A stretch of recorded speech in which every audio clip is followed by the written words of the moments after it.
it right there. He isn't coming to save you. Years had passed since I'd made the most important decision of my life, choosing love over manipulation, truth over comfortable lies. Genevieve and I had built something beautiful together, a marriage that grew stronger every day.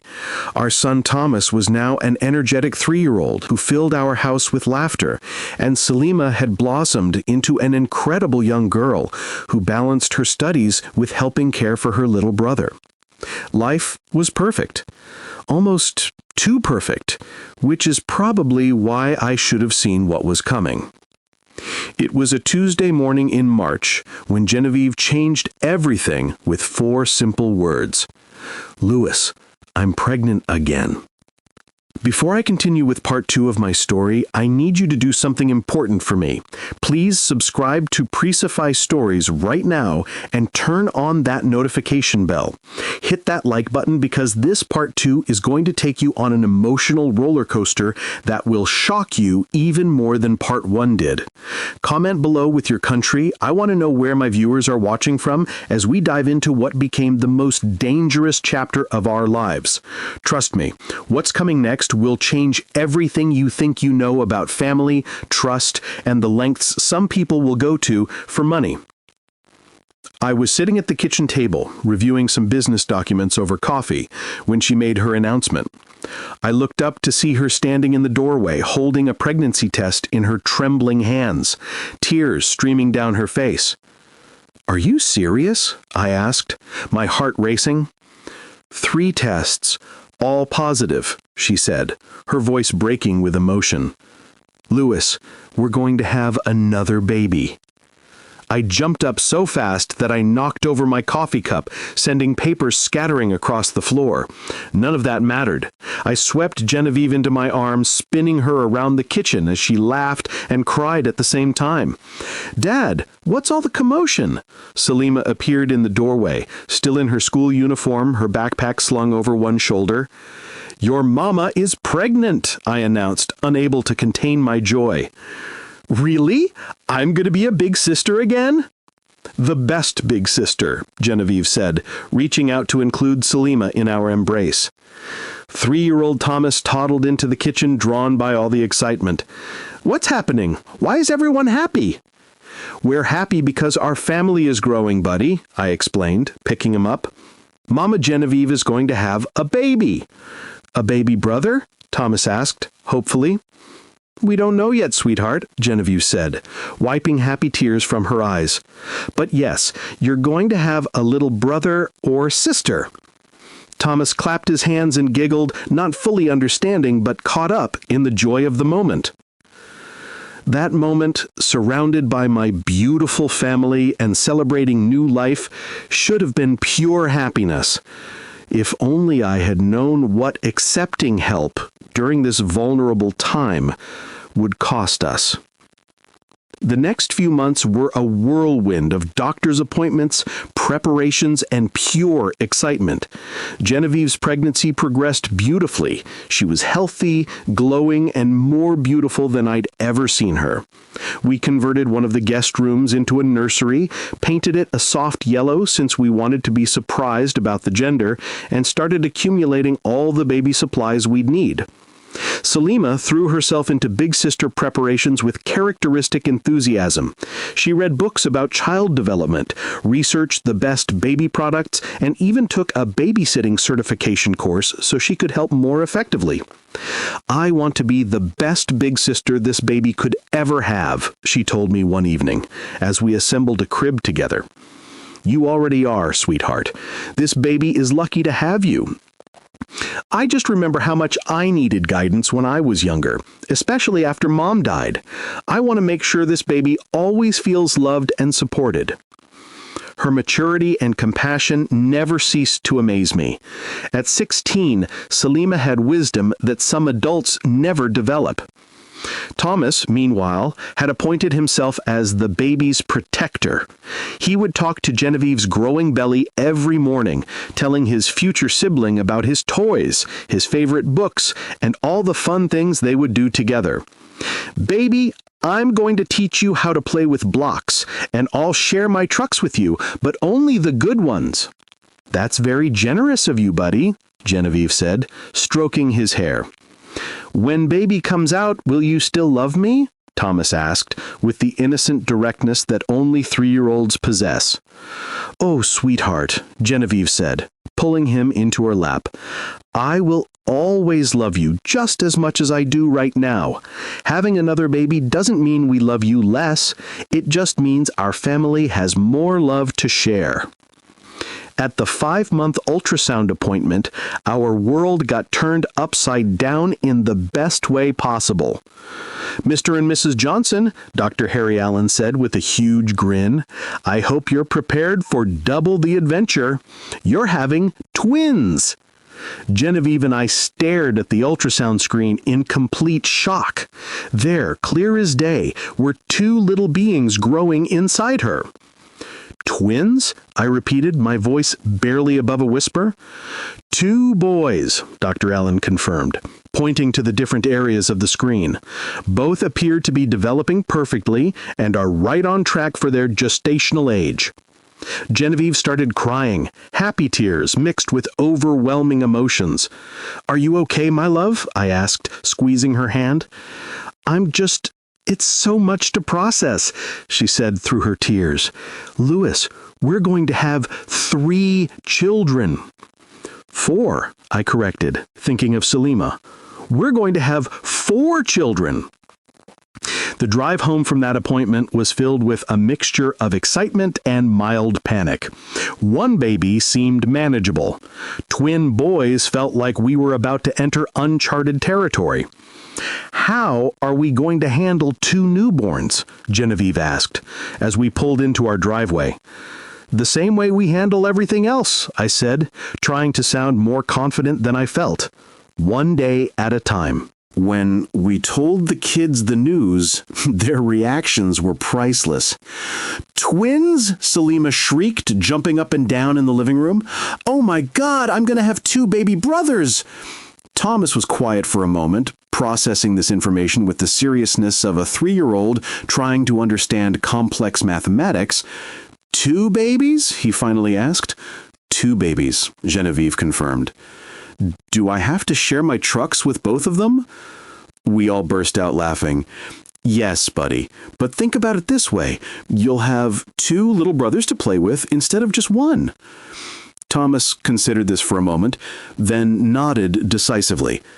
Okay, but they have to take turns. As Genevieve's pregnancy progressed into the 3rd trimester, it became increasingly clear that carrying twins was taking a significant toll on her body. She was exhausted constantly, her back ached from the additional weight, and by the 7th month, Dr. Allen had put her on modified bed rest. I feel so useless, she complained one afternoon as she lay on the couch, frustrated by her physical limitations. There's so much to do to get ready for the babies, and I can barely manage to walk up the stairs without getting winded. You're not useless, I assured her, sitting beside her and rubbing her swollen feet. You're growing 2 human beings. That's the most important job in the world right now. But what about after they're born? Louis, I've never taken care of a baby before, let alone 2 babies at the same time. What if I don't know what I'm doing? What if I can't handle it? You'll be an amazing mother. You already are an amazing mother to Salima and Thomas.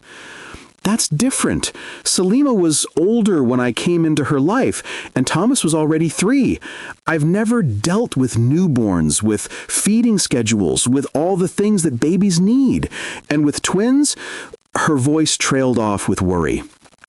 We'll figure it out together. But Louis, I don't have anyone to guide me. My parents passed away when I was in college. My brothers live across the country with their own young families and busy careers. I don't have a mother to call when I'm confused or scared about what to do. This was the conversation that would lead to the most dangerous decision of our lives, though I didn't know it at the time.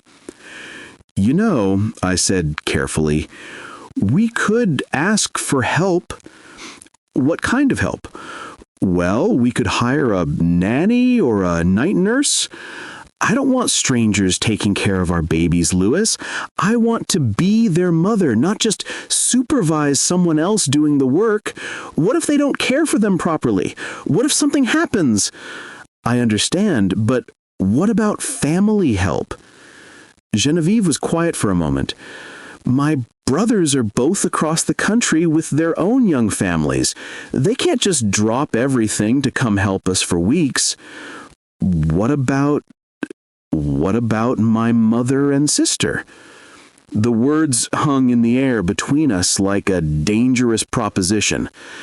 Genevieve, Louis, she said slowly, after everything that happened 3 years ago? I know, but that was 3 years ago. People can change. And they do have experience with babies. They helped with my upbringing, and they were involved with Salima when she was younger. Do you really think they've changed? I don't know, I admitted. But, Genevieve, you need help from people who know what they're doing. You don't have parents to guide you through this, and your brothers can't be here. Maybe this could be an opportunity for our family to heal. Genevieve placed her hands on her enormous belly, feeling the babies moving inside her. I'm scared, Louis, not just about taking care of twins, but about letting them back into our lives after what they did to us. I'm scared too, but I'm more scared of you being overwhelmed and exhausted with no support system when these babies arrive. Would you be okay with reaching out to them? Let me think about it, I said, though I was already considering how to make that phone call. The decision was made for us 2 weeks later when Genevieve went into labor at 36 weeks. I woke up at 2 a.m. to find her gripping the edge of our dresser, her face contorted with pain. Louis, she gasped, something's happening. The contractions started about an hour ago and they're getting stronger and closer together. An hour ago? Why didn't you wake me up sooner? I thought they were just Braxton Hicks contractions, but these are different. These are real. We rushed to the hospital, leaving a very confused Salima in charge with Thomas, with instructions to call my business partner Donald if anything went wrong. At the hospital, Dr. Allen confirmed that we already knew. Genevieve was in active labor, and our sons were coming whether we were ready or not. Is 36 weeks too early? I asked, terrified for both Genevieve and the babies. 36 weeks is considered full term for twins, Dr. Allen reassured me. Their lungs should be fully developed, and while they might be smaller than single babies, they should be perfectly healthy. 12 exhausting hours later, our sons made their entrance into the world. Wilson Thomas Johnson arrived first at 2:47 p.m., weighing 5 pounds 3 ounces, at announcing his presence with strong, healthy cries. Marquise Louis Johnson followed 3 minutes later at 2:50 p.m., weighing 5 pounds 1 ounce, and immediately proving that he had just as powerful lungs as his brother. They're perfect, Genevieve sobbed as the nurses placed both babies on her chest. Louis, look at them. They're absolutely perfect. I was crying too hard to speak. These two tiny human beings with their mother's delicate features and what looked like my stubborn chin were the most beautiful things I'd ever seen. Have you decided on names? Dr. Allen asked as he finished his examinations. Wilson Thomas and Marquis Louis, I managed to say through my tears. Family names that mean something to us. Strong names for strong boys, Dr. Allen said with a smile. Congratulations, you two. You have beautiful, healthy sons. Little did I know that this moment of pure joy would soon become the opening that would let danger back into our lives. The first week home with the twins was simultaneously the most wonderful and most challenging time of our lives. Wilson and Marquis had completely different personalities from day one. Wilson was calm and observant, seeming to take in everything around him with serious, dark eyes.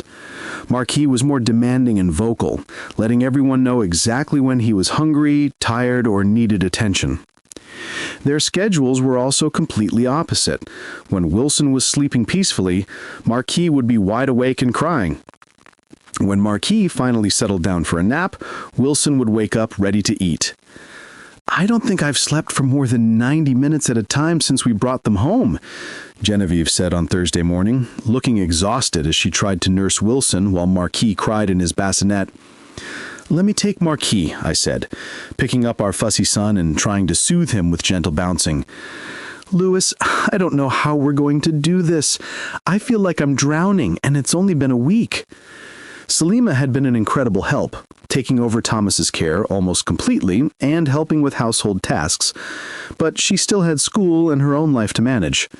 I had taken 2 weeks off work, but even with both of us home full-time, we were overwhelmed. "Maybe we should hire some help," I suggested, as I tried to figure out why Marquis was still crying despite having been fed, changed, and burped. "I don't want strangers taking care of our babies, Louis. What if something happens? What if they don't take proper care of them? What if they hurt them somehow?"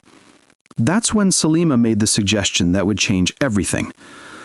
"Why don't you call Grandma Miriam and Aunt Brenda?" she said quietly from the doorway, where she was holding a much calmer Thomas. "I know things were really bad before, but they know how to take care of babies and their family." Genevieve and I looked at each other across the nursery, both thinking the same thing we'd been avoiding for days. "Maybe," Genevieve said slowly, "it's time to try again for the baby's sake." "Are you sure?" I asked. "After everything they put us through?" "Louis, I'm so tired I can't think straight. I'm scared I'm going to make a mistake that could hurt Wilson or Marquis. I need help from people who actually know what they're doing with newborns." "And if they haven't really changed, if they try to cause problems again?" "Then we'll deal with that when it happens. But right now, I need experienced hands and knowledge that I don't have. I need maternal guidance from women who've been through this before." I made the call that afternoon, my hands shaking as I dialed Miriam's number. We hadn't spoken in over 3 years, not since the night I had ordered them out of our house after discovering their manipulation. The phone rang 4 times before she answered. "Hello?" Her voice was cautious, probably because she didn't recognize the number. "Mom, it's Louis."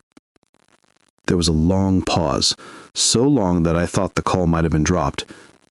"Louis?" Her voice was filled with shock and something that sounded like hope. "Oh my God, son, is everything okay? Is Salima all right? Is something wrong?" "Everyone's fine, Mom. Actually, everyone's wonderful. Genevieve and I had twins, 2 boys." "Twins!" I could hear the excitement and emotion in her voice. "Oh, Louis, that's incredible news now. When were they born? Are they healthy? How is Genevieve doing? How are you handling everything?" "They were born a week ago.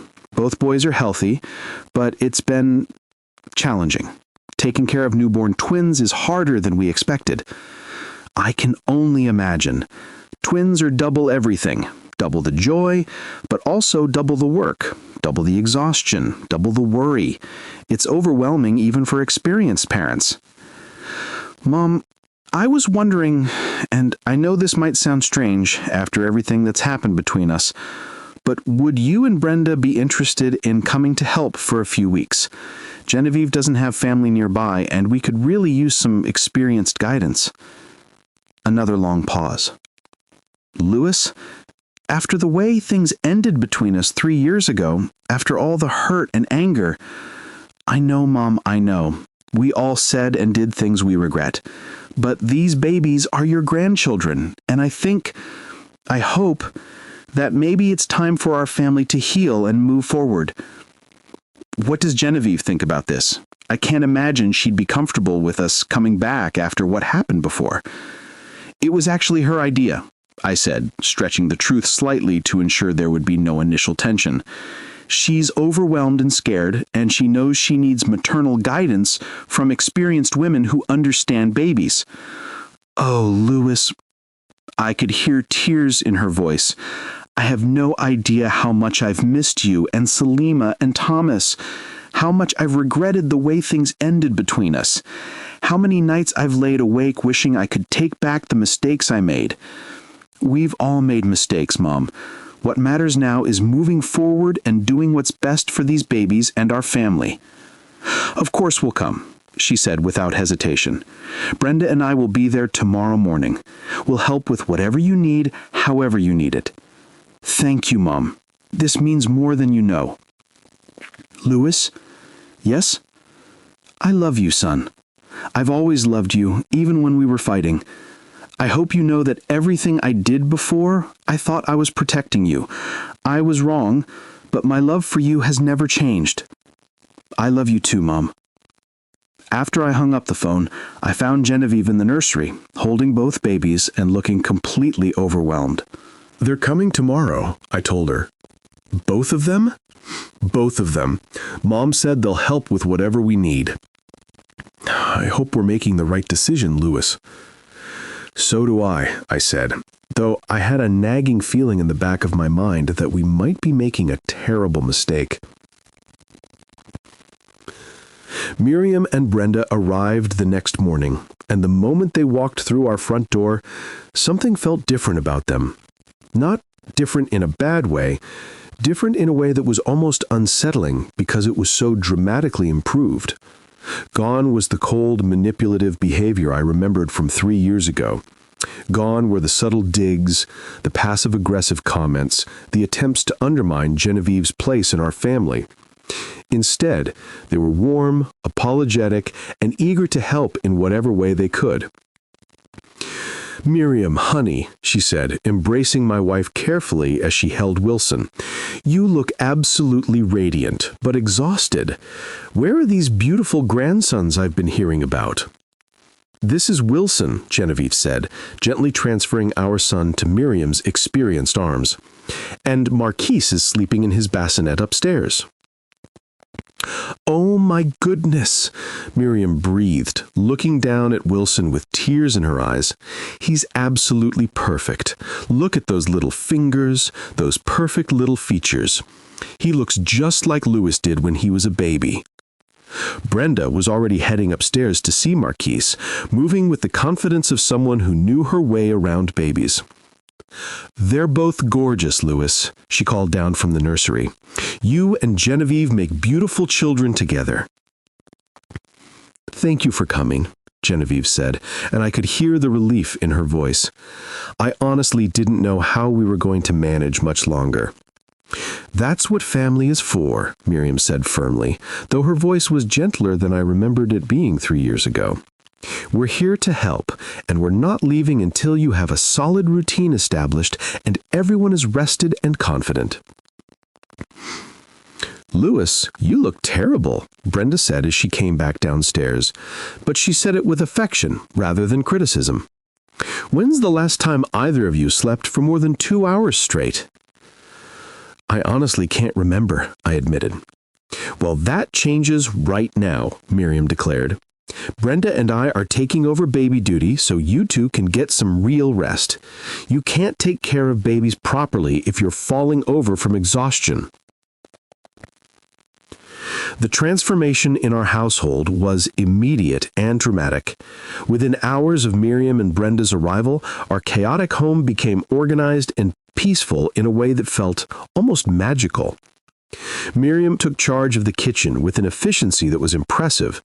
She prepared nutritious meals that she said would help Genevieve recover her strength and maintain her milk supply. She made hearty soups, protein-rich casseroles, and what she called recovery tea, a blend of herbs that she claimed would boost energy levels and help with the physical demands of caring for newborns. "You need proper nutrition right now more than ever," she told Genevieve as she served her a bowl of chicken and vegetable soup. "Your body is still recovering from carrying and delivering twins, and you're breastfeeding. You need extra calories, extra protein, extra everything." Brenda organized the nursery with military precision that was honestly amazing to watch. She created feeding schedules for the twins that somehow managed to sync their eating and sleeping patterns. She set up efficient changing stations and established routines that made caring for two babies feel manageable for the first time since we'd brought them home. "How did you learn to do this so well?" Genevieve asked Brenda one afternoon as she efficiently changed Marquis's diaper while simultaneously preparing Wilson's bottle with practiced ease. "Years of experience," Brenda replied with a warm smile. "I helped with various family babies over the years, and you learn that organization and routine are everything when it comes to twins. Once you get them on the same schedule, everything becomes so much easier." "It doesn't feel easy to me," Genevieve said with a tired laugh. "I feel like I'm fumbling through everything and making it up as I go along." "Every new mother feels that way, honey. Even mothers who've had babies before feel overwhelmed when they have twins. You're doing much better than you think you are." Miriam was equally helpful, but in different ways that complemented Brenda's baby expertise perfectly. She took over all household management, doing laundry, cleaning, and making sure everyone was fed and comfortable. She also immediately bonded with Thomas, who had been feeling neglected since the twins' arrival. "Grandma Miriam, will you help me build a fort?" Thomas asked one afternoon, tugging on her skirt with the persistence that only 3-year-olds possess. "Of course, sweetheart. Let's build the biggest, best fort this house has ever seen," she replied, getting down to his level with a smile that seemed genuinely delighted. Watching my mother with my 3-year-old son, seeing how patient and loving she was with him, I started to believe that maybe people really could change. Maybe the woman who had manipulated and betrayed us 3 years ago had spent that time reflecting on her mistakes and growing into someone better. Even Salima seemed relieved to have additional adult support in the house, though she was naturally more cautious than the rest of us. "It's nice to not feel like I have to be the only one helping with everything," she told me one evening as we watched Brenda expertly handle both twins' bedtime routine. "I love my brothers, but I was starting to feel overwhelmed trying to help with them and Thomas and keep up with my schoolwork. You've been incredible, sweetheart, more helpful than we had any right to expect from a 16-year-old. I just want our family to work, and having Grandma and Aunt Brenda here, it does feel like we have a real support system for the first time since the babies were born." But I noticed that Salima watched them more carefully than the rest of us did, as if she was looking for signs of the behavior we'd experienced before. Genevieve was thriving with the additional help in a way that was beautiful to see. For the first time since the twins were born, she was able to rest, recover, and actually enjoy her babies instead of just surviving each feeding and diaper change. "I can't believe how much better I feel," she told me one evening, as we finally had a quiet moment together in our bedroom. "Having experienced women around to guide me through this has been a lifesaver." "I'm glad we reached out to them," I said. "It seems like they've really changed." They have. They're so different from how they were 3 years ago. More respectful, more supportive. They haven't said a single negative thing about our relationship or tried to interfere in any of our decisions about the babies. Maybe losing us for 3 years taught them what was really important. Maybe. Or maybe becoming grandmothers has given them perspective on what really matters in life. Whatever the reason, I'm grateful. You needed this support, and the babies are clearly thriving with their care. They are, aren't they? Wilson and Marquise are both gaining weight perfectly, their sleep schedules are getting more predictable, and I actually feel like I might survive the newborn phase instead of just barely hanging on. We were both cautiously optimistic that our family was finally healing from the wounds of the past and moving forward into a healthier, more supportive future. But even as things seemed to be going wonderfully, there were small things that bothered me, though I tried to dismiss them as leftover paranoia from our previous experiences with Miriam and Brenda. Like the way they would sometimes stop talking abruptly when I entered a room, as if they had been discussing something they didn't want me to hear. When I asked about it, they would explain that they were just discussing baby care strategies or meal planning. But something about their body language didn't quite match their explanations, or how they insisted on preparing all of the twins' bottles themselves, never allowing Geneviève or me to help with that particular task. They claimed it was to maintain consistency and prevent confusion for the babies, but it struck me as odd that they were so protective of that specific responsibility. "Why can't I help with the bottles?" I asked Brenda one evening when I offered to assist and was gently redirected to other tasks. "Of course you can help with baby care, Lewis. You're their father," she replied with a smile that seemed genuine. "I just meant that since we've gotten the twins on such a good feeding schedule, it might be better to maintain consistency for now. Once they're a bit older and more established in their routines, you can take over more of the feeding responsibilities." It sounded reasonable, but something about the way she positioned herself between me and the bottle preparation area made me feel like she was deliberately blocking my access to it. Or how they would exchange meaningful looks when they thought no one was watching, as if they were communicating without words about something important that the rest of us weren't privy to. "Am I being paranoid?" I asked Geneviève one night when we were alone in our bedroom. "About what?" "About Mom and Brenda. Sometimes I feel like they're, I don't know, having conversations or making plans that they don't want us to know about." "Lewis, they're probably just being extra careful not to overstep any boundaries. They know they hurt us badly before, so they're trying to be respectful of our space and our decisions as parents." "You're probably right. Besides, look at how much they're helping. The twins are thriving, Thomas is happy to have his grandma and aunt around, Salima appreciates the extra support, and I'm actually recovering instead of just barely hanging on." There was also something almost unsettling about how perfect they were being. It wasn't that I wanted them to cause problems, but their transformation seemed almost too dramatic to be completely genuine. Miriam, who had once made cutting remarks about Geneviève's background and motivations, now praised her constantly and seemed genuinely invested in her well-being. "Geneviève is such a natural mother," she told me one afternoon as we watched my wife reading to Thomas while simultaneously keeping an eye on the twins. "I was wrong about her before, Lewis. I can see now how much she loves you and the children." Brenda, who had once seemed jealous of my relationship with Geneviève and tried to undermine it, now went out of her way to support our marriage and encourage our bond. "You two make such a beautiful team. It's wonderful to see how strong your relationship has become." Their praise felt genuine, but it was so different from their previous behavior that it almost felt like they were overcompensating for their past mistakes. "Don't you think they're being a little extra?" I asked Salima one day when we had a few minutes alone. "What do you mean, Dad?" "I mean, they're being almost too nice, too helpful, too supportive. It's like they're trying extra hard to prove they've changed." Salima considered this carefully. "Maybe they are trying extra hard. Maybe they realized how badly they messed up before and they're genuinely trying to make up for it. Or maybe they're up to something new."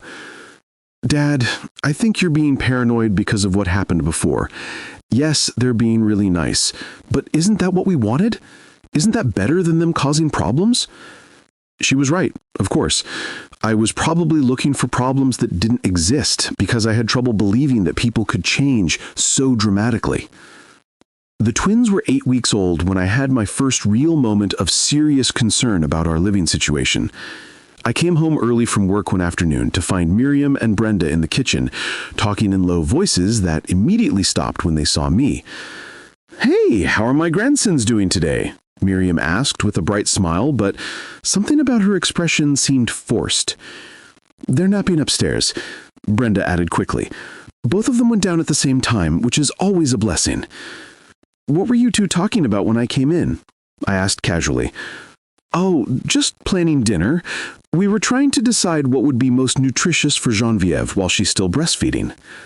And discussing whether we should start introducing rice cereal to the boys' diet soon. They're growing so fast." It sounded innocent enough, but something about their body language, the way they had positioned themselves slightly apart from each other when I walked in, the way they both seemed to be trying a little too hard to appear casual, made me feel like they had been discussing something else entirely. Are the boys eating enough? Growing properly? Oh yes, they're perfect, Miriam assured me. Wilson has gained almost 2 pounds since birth, and Marquis is right behind him. Dr. Allen said they're both developing exactly as they should be. That's great to hear. Louis, you look tired, Brenda observed. Why don't you go rest for a bit? We have everything under control here. I'd like to spend some time with my sons, actually. Where's Genevieve? She's taking a much-needed nap, Miriam said. The poor thing was exhausted after being up with Marquis for most of last night. Maybe I'll just peek in on the boys then. Actually, Brenda said quickly, they just fell asleep about 20 minutes ago. You know how hard it is to get them both down at the same time. Maybe it would be better to let them sleep? Again, it was a reasonable request, but something about the way she seemed eager to keep me away from the nursery bothered me. I'll be very quiet, I said, heading toward the stairs. Of course, Miriam said, but I caught her and Brenda exchanging another one of those meaningful looks. When I reached the nursery, both boys were indeed sleeping peacefully in their cribs. They looked healthy and content, growing beautifully under Miriam and Brenda's care. So why did I have the nagging feeling that something wasn't quite right? Over the next few days, I started paying closer attention to the small details of our household routine, though I tried to be subtle about it. I noticed that Miriam and Brenda had established very specific patterns around meal preparation and baby care that didn't allow for much input from Genevieve or me. They claimed it was for efficiency and consistency, but it meant that they controlled almost every aspect of what we ate and how the babies were cared for. I noticed that they often had quiet conversations that would stop abruptly when other family members appeared, and that these conversations seemed to happen more frequently as time went on. I noticed that while they were unfailingly kind and helpful to our faces, there was something about their interactions with each other that felt different, more intense, more purposeful than simple household coordination would require. Most concerning of all, I noticed that despite all the help and rest we were getting, Genevieve still seemed tired and occasionally complained of headaches. When I mentioned this to Miriam, she assured me it was completely normal for new mothers, especially those who delivered twins. Recovery takes time, Louis, she explained. Genevieve's body went through a lot, and caring for 2 babies is exhausting even with help. She just needs to be patient with herself. It made sense, but something about Genevieve's fatigue seemed different from normal new mother exhaustion. She would have good days where she seemed energetic and happy, followed by days where she could barely keep her eyes open despite having slept through the night. Maybe I should call Dr. Allen, I suggested one morning when Genevieve seemed particularly drained. That's not necessary, Brenda said quickly. What Genevieve needs is rest, good nutrition, and time. All the things we're providing her with. But shouldn't she be feeling stronger by now? Every woman's recovery is different, Miriam added. Some bounce back quickly, others take months to feel like themselves again. Genevieve is perfectly normal. The next few days passed in a strange state of heightened awareness. Genevieve and I went through our normal routines. Caring for the twins, spending time with Thomas and Salima, managing work responsibilities. But underneath it all, we were both watching and listening more carefully than we ever had before. Miriam and Brenda continued to be the picture of helpful family members. They maintained their efficient routines, their cheerful dispositions, and their seemingly genuine care for our children. But now that we were paying attention, the small inconsistencies and odd moments became more noticeable. Like how they would sometimes reference things about my childhood that didn't match my own memories. Remember how you used to love that red truck when you were 2? Miriam mentioned one afternoon as we watched Thomas playing with his toy cars. I don't remember having a red truck, I replied casually. Oh, you were so young. Children don't usually remember things from that age, she said quickly. But you carried that truck everywhere for months. It was a small thing, but it bothered me.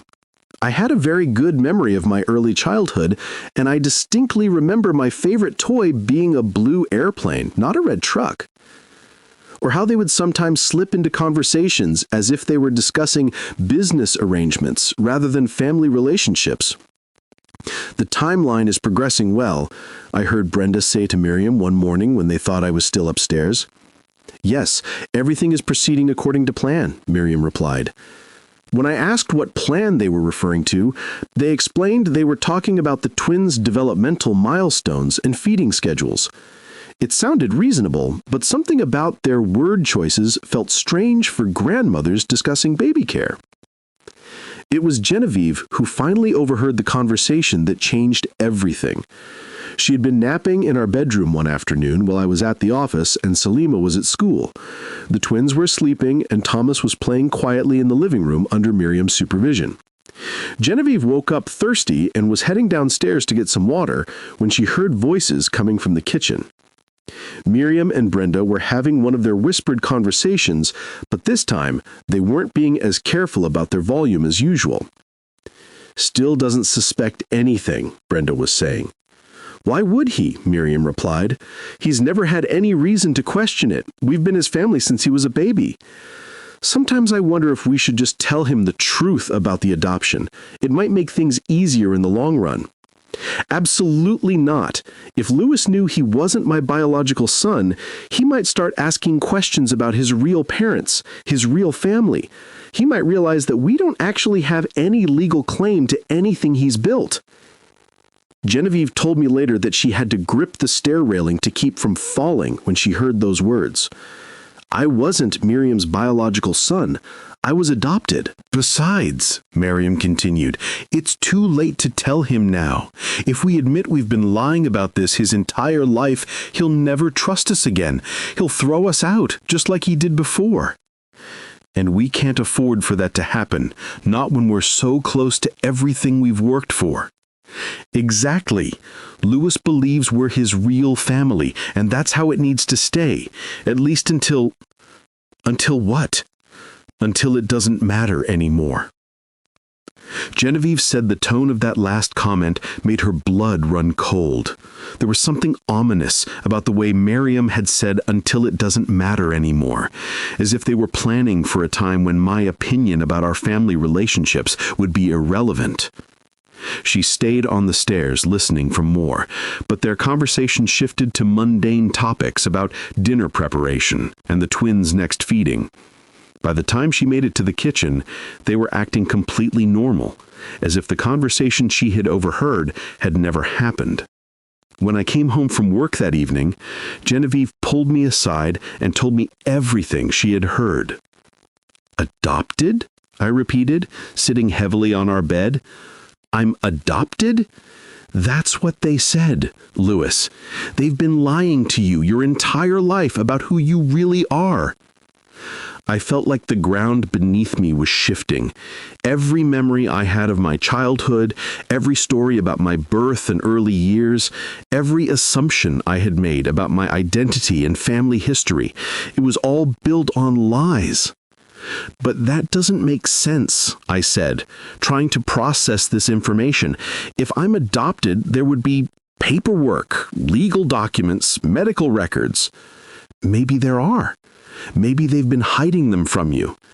And if I'm not their biological son, then Salima isn't your biological sister either, Genevieve finished quietly. That realization hit me even harder than learning about my own adoption. Salima, who I loved like my own daughter, who had been through so much with me, who I considered one of the most important people in my life, we weren't related by blood. But it doesn't matter, I said quickly, both to Genevieve and to myself. Blood doesn't make family. Love makes family. Salima is my daughter in every way that matters, and that will never change. Of course it won't change, Genevieve agreed. But Louis, if you're adopted, and if Miriam and Brenda have been lying about it, what else have they been lying about? That question haunted me for the rest of the evening. As I watched Miriam and Brenda going through their usual routines, helping with dinner, playing with Thomas, assisting with the twins' bedtime, I found myself studying their faces for any resemblance to my own. There wasn't any. I had always attributed this to genetics being unpredictable, but now I realized it was because we weren't genetically related at all. I also found myself remembering other inconsistencies from my childhood. Times when relatives would make comments about how different I looked from the rest of the family. Times when I would ask questions about my birth or early infancy and get vague or contradictory answers. "Mom," I said carefully as Miriam was cleaning up after dinner, "do you have any pictures of me as a newborn?" "Pictures?" she repeated, pausing in her dishwashing. "You know, hospital photos, first days at home, that kind of thing. I was thinking it might be fun to compare them to Wilson and Marquise." "Oh, Louis, you know how things were back then. Cameras weren't as common as they are now, and we were so overwhelmed with a new baby that we didn't think to take as many pictures as we should have. But surely you have some photos from my first year." "I'm sure I do, somewhere, but they're probably in storage back at my house. Maybe when things settle down with the twins, I can dig them out for you." It was a reasonable explanation, but something about her body language seemed tense. She was scrubbing dishes with more force than necessary, and she wouldn't meet my eyes. "What about medical records? My birth certificate. I'm thinking I should get copies for my own files." "Why would you need those?" Brenda asked, appearing in the kitchen doorway. "Just general record keeping, making sure I have all my important documents organized." "I'm sure they're in your safety deposit box or filing cabinet," Miriam said quickly. "You're always so organized with paperwork." But I knew they weren't. I had gone through all my important documents when Genevieve and I got married, and I had never seen my birth certificate. I had never thought to question its absence before, but now it seemed significant. I needed to know the truth, but I also needed to be careful about how I went about finding it. That night, after everyone was asleep, I sat in my home office and tried to remember everything I could about my earliest years. The more I thought about it, the more holes I found in the story I had been told about my childhood. I couldn't remember my second birthday party, even though Miriam claimed it had been a big celebration with lots of family. I had no memories of the house where I supposedly lived until I was 3, even though I had clear memories of houses we lived in after that. I had never met any grandparents, aunts, uncles, or cousins from Miriam's side of the family, even though she claimed to come from a large, close-knit family. All of these things had seemed unremarkable when I was growing up. Families were complicated, people moved around, relatives lost touch. But viewed through the lens of possible adoption, these gaps in my personal history took on new significance. I needed to know the truth, but I also needed to be careful about how I went about finding it. That next morning, I called my lawyer, Donald Harris, and asked him to meet me for lunch. "What can I do for you, Louis?" he asked as we settled into a quiet corner booth at a restaurant downtown. "I need some confidential research done. Very confidential." "What kind of research?" "I need to know if I was adopted, and if I was, I need to know everything about the circumstances surrounding that adoption." Donald raised his eyebrows but didn't ask questions. "What makes you think you might be adopted?"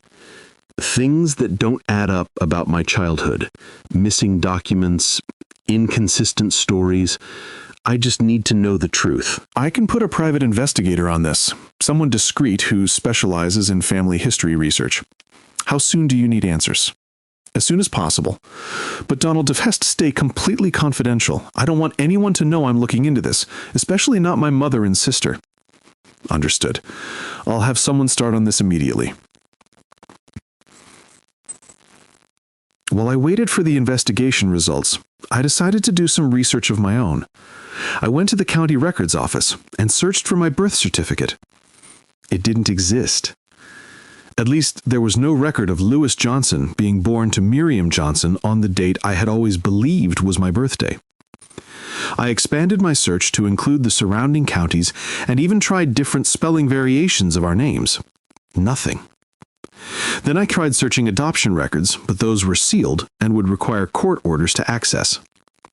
Frustrated, but more convinced than ever that I was on the right track, I decided to try a different approach. I went to a local clinic and had DNA samples taken for paternity testing. "You want paternity tests for your mother and sister?" the technician asked, looking confused. "I want to confirm biological relationships," I explained. "There are some family medical history questions that need to be resolved.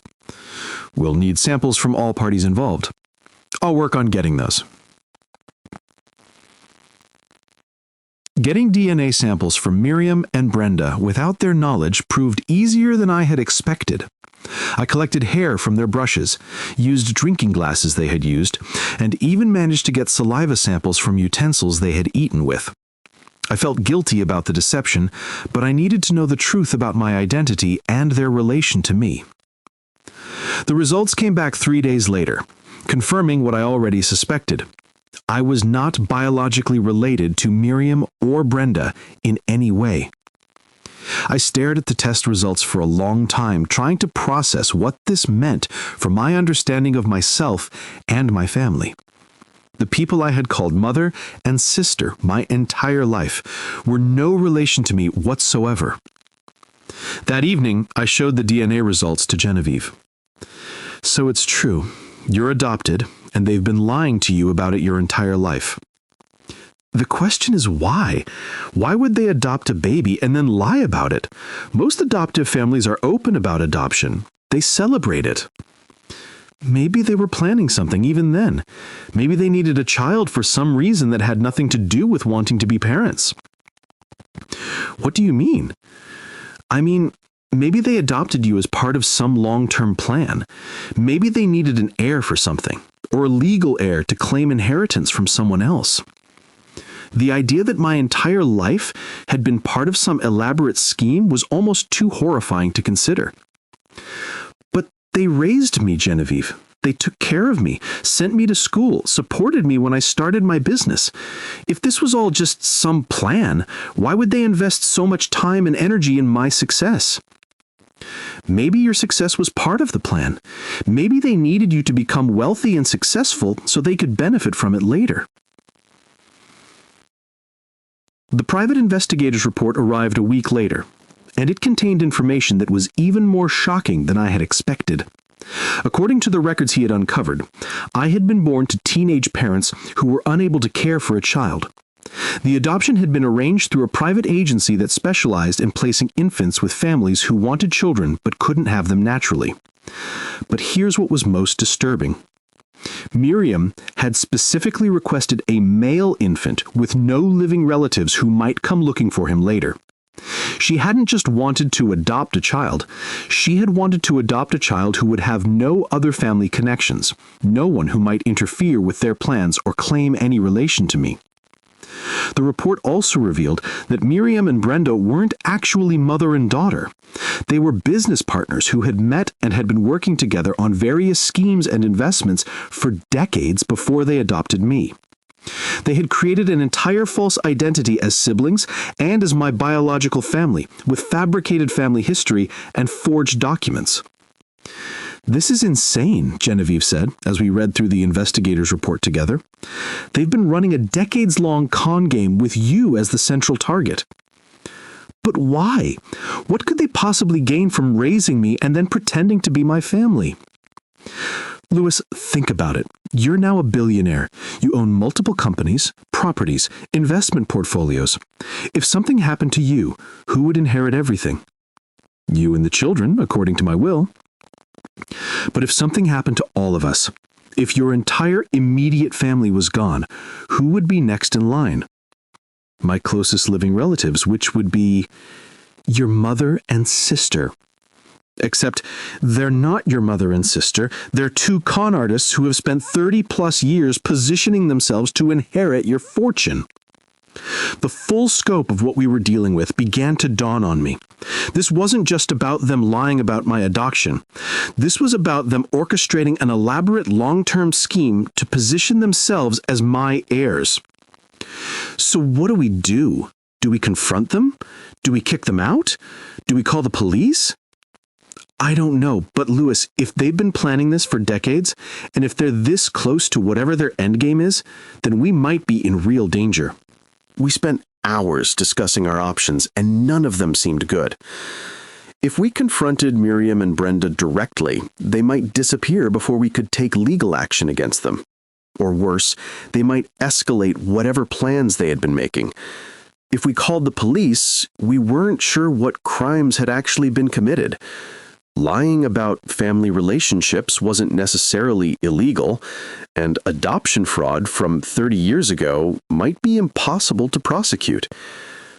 If we tried to kick them out of our house, they might become desperate and do something dangerous to protect their investment of time and effort. What if we pretend we don't know anything? Genevieve suggested. What if we act like everything is normal while we gather more evidence about what they're really planning? You mean let them continue living here, taking care of our children, while we know they're con artists? It might be our best option for keeping everyone safe while we figure out our next move. I hated the idea of allowing people who had deceived me my entire life to continue caring for my children. But I also recognized that Genevieve might be right about this being our safest option in the short term. Okay, I said finally, but we need to be very careful. We need to watch them constantly, and we need to be ready to act quickly if we think they're about to do something dangerous. The next few weeks were among the most stressful of my life. On the surface, everything continued exactly as it had been. Miriam and Brenda maintained their helpful, caring personas. They took excellent care of the twins, played with Thomas, supported Salima, and treated Genevieve and me with apparent love and respect. But underneath, Genevieve and I were living in a state of constant vigilance. We watched their every move, listened to their conversations, and tried to piece together what their ultimate plan might be. We noticed things we had missed before, like how they always seemed to know where all of us were at any given time, as if they were tracking our movements, or how they had gradually taken control of almost every aspect of our household operations, from meal planning to scheduling to managing the children's routines. Most concerning was how they had made themselves indispensable to our family's daily functioning. If we asked them to leave, it would create chaos in our carefully organized household. The twins were used to their care, Thomas adored them, and even Salima had come to rely on their support. They had positioned themselves so that removing them would cause significant disruption to our family's stability. I also started paying closer attention to our financial arrangements. I discovered that Miriam and Brenda had been asking subtle questions about my business operations, my investment strategies, and my estate planning. You work so hard, Lewis. What happens to all your companies if something happens to you? Nothing's gonna happen to me, Mom. Of course not. I just worry about you carrying so much responsibility. It seems like such a burden for one person. That's what estate planning is for, making sure everything is properly handled if anything unexpected happens. Do you have good lawyers helping you with that? People who understand your specific situation? Yes, I have excellent legal representation. But I noticed she seemed frustrated by my vague answers, as if she had been hoping for more specific information about my financial arrangements. Brenda was more direct in her inquiries about our family's future plans. Have you and Genevieve thought about updating your wills now that you have the twins? She asked one afternoon while helping fold baby clothes. Why would we need to update our wills? Well, you have 3 children now instead of 1. That might change how you want to distribute your assets. Our lawyers handle all of that. They make sure everything is properly structured. But don't you think it's important for family members to understand what your wishes are, in case something happens and decisions need to be made quickly? Family members will be informed of anything they need to know when the time comes. Again, I could see frustration in her expression when I didn't provide the detailed information she seemed to be seeking. The twins were 4 months old when we observed the first truly alarming behavior from Miriam and Brenda. Genevieve was upstairs napping when I was at the office, and Salima was at school. Thomas was playing in his room, and the twins were sleeping peacefully in the nursery. According to Salima, who came home early from school that day, she found Miriam and Brenda going through the filing cabinets in my home office. "What are you doing?" Salima had asked. "Oh, we were just looking for the insurance information for the twins. We wanted to make sure they were properly covered for their next doctor's appointment." "Isn't that something Dad and Genevieve would handle?" "Of course, but we just wanted to be helpful. Sometimes parents are so busy with daily care that they forget about administrative details." Salima said their explanation sounded reasonable, but something about the way they were behaving seemed suspicious. They were being very careful about how they handled documents, as if they were looking for something specific rather than just general insurance information. "Did they find what they were looking for?" I asked Salima when she told me about the incident. "I don't think so. They seemed frustrated when I interrupted them, like they hadn't finished doing whatever they were trying to do."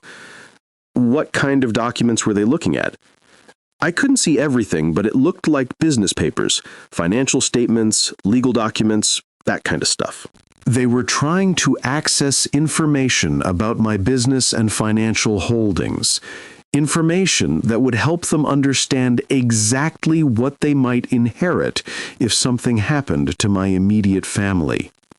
That evening, I checked my office to see if anything was missing or out of place.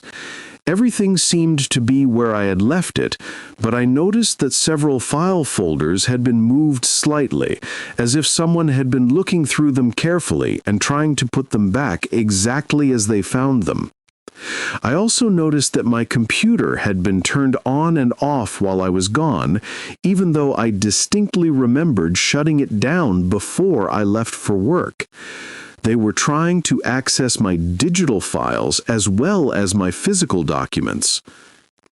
"We need to change our passwords," I told Genevieve that night, "all of them, and we need to secure any sensitive documents." "Do you think they found anything important?" "I don't know, but we can't take any chances. If they're trying to access information about our finances and legal arrangements, it means they're planning something that requires detailed knowledge of our situation." "Louis, I'm starting to get really scared.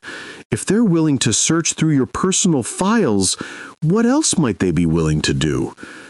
I didn't have an answer to that question, but I was becoming increasingly worried about what their endgame might involve. The breaking point came 2 weeks later, during what should have been a quiet family dinner. We were all gathered around the table: Genevieve, me, Salima, Thomas, and Miriam and Brenda. The twins were sleeping peacefully in their bouncy seats nearby. The conversation was normal until Miriam made a comment that revealed just how much they had learned about our family's financial situation. "Louis, you've done such an amazing job building your business empire. The hotel chain, the tech investments, the real estate holdings. You've created something that will last for generations." I hadn't told her specific details about my business investments. That information wasn't public knowledge, and I certainly hadn't shared it during casual family conversations. "How do you know about my tech investments?" I asked carefully. "Oh, you must have mentioned them at some point." "I don't think I have. Those investments are relatively private." "Well, maybe Salima mentioned something, or maybe I read about them in a business magazine." But I knew that wasn't true. My tech investments were made through private funds that didn't get coverage in general business publications. "What specific tech investments are you referring to?" I pressed. Miriam looked slightly uncomfortable. "I just meant your technology holdings in general. I don't know the specific details." "But You just mentioned them as if you knew specifics about my portfolio. Louis, why are you interrogating your mother? Brenda interjected. She was just making conversation about your success. I'm not interrogating anyone. I'm just curious about how detailed information about my private investments became part of casual dinner conversation. The tension in the room was palpable. Genevieve was watching the exchange carefully. Selima looked confused and concerned, and Thomas was obliviously eating his dinner. Maybe we should talk about something else, Genevieve suggested diplomatically. Good idea. How was your day at school, Selima? But the damage was done. They had revealed that they had access to detailed information about my business holdings, information that they shouldn't have been able to obtain through casual observation or general knowledge. After dinner, Genevieve and I had another serious conversation about our situation. They've been researching your business and financial holdings, she said, probably for weeks or months, which means they're planning something that requires detailed knowledge of what I'm worth and how my assets are structured. Louis, people don't spend this much time and effort learning about someone's financial situation unless they're planning to take advantage of it somehow. I know. The question is what exactly they're planning and how far they're willing to go to achieve it. What if they're planning to have us all declared mentally incompetent? What if they're trying to get legal guardianship over you and the children? That would require medical documentation, psychiatric evaluations, court proceedings. It would be complicated and public. What if they're planning something simpler? Something that would make their legal claim to your estate automatic and uncontestable? The implication of what she was suggesting hit me like a physical blow. You think they're planning to hurt us? Physically? I think they've spent 30 years positioning themselves as your closest family members, and now they're researching your financial holdings while making themselves indispensable to your household operations. That's not the behavior of people who are planning to walk away peacefully. That night, I lay awake thinking about everything we had discovered and trying to decide what our next move should be. Miriam and Brenda weren't my family. They were con artists who had adopted me as part of an elaborate long-term scheme to position themselves as my heirs. They had been lying to me my entire life about the most basic facts of my identity and family relationships. Now they were living in my house, caring for my children, and researching my financial holdings while displaying increasingly suspicious behavior. We had to do something. But what? If we confronted them directly, they might escalate whatever they were planning. If we tried to kick them out, they might become desperate and dangerous. If we called the authorities, we weren't sure what laws had been broken or what evidence we could provide. But if we did nothing, we might be putting our entire family at risk. As I listened to Genevieve's quiet breathing beside me and the soft sounds of my children sleeping in the next room, I realized that I couldn't afford to be passive about the situation any longer. Tomorrow, I would start taking action to protect my real family from the people who had been pretending to be my family for my entire life. The people who had loved me, raised me, and supported me for 30 years might be planning to destroy everything I had built and everyone I truly cared about. And I wasn't going to let that happen. The next morning started like any other. Miriam was in the kitchen preparing breakfast with her usual efficiency. Brenda was upstairs getting the twins ready for their morning feeding, and the house had that peaceful, organized atmosphere that had become our new normal. But everything was about to change in the most horrifying way possible. Selima had stayed home from school that day with a mild headache. Nothing serious, just enough to make her want to rest. She was upstairs in her room, supposedly napping, when she heard voices coming from the kitchen below. At first, she didn't pay much attention. Miriam and Brenda had their whispered conversations all the time now, and we had all gotten used to the low murmur of their voices throughout the day. But something about the tone of this conversation was different, more urgent, more secretive. Curiosity got the better of her, and she crept to the top of the stairs to listen. What she heard changed everything.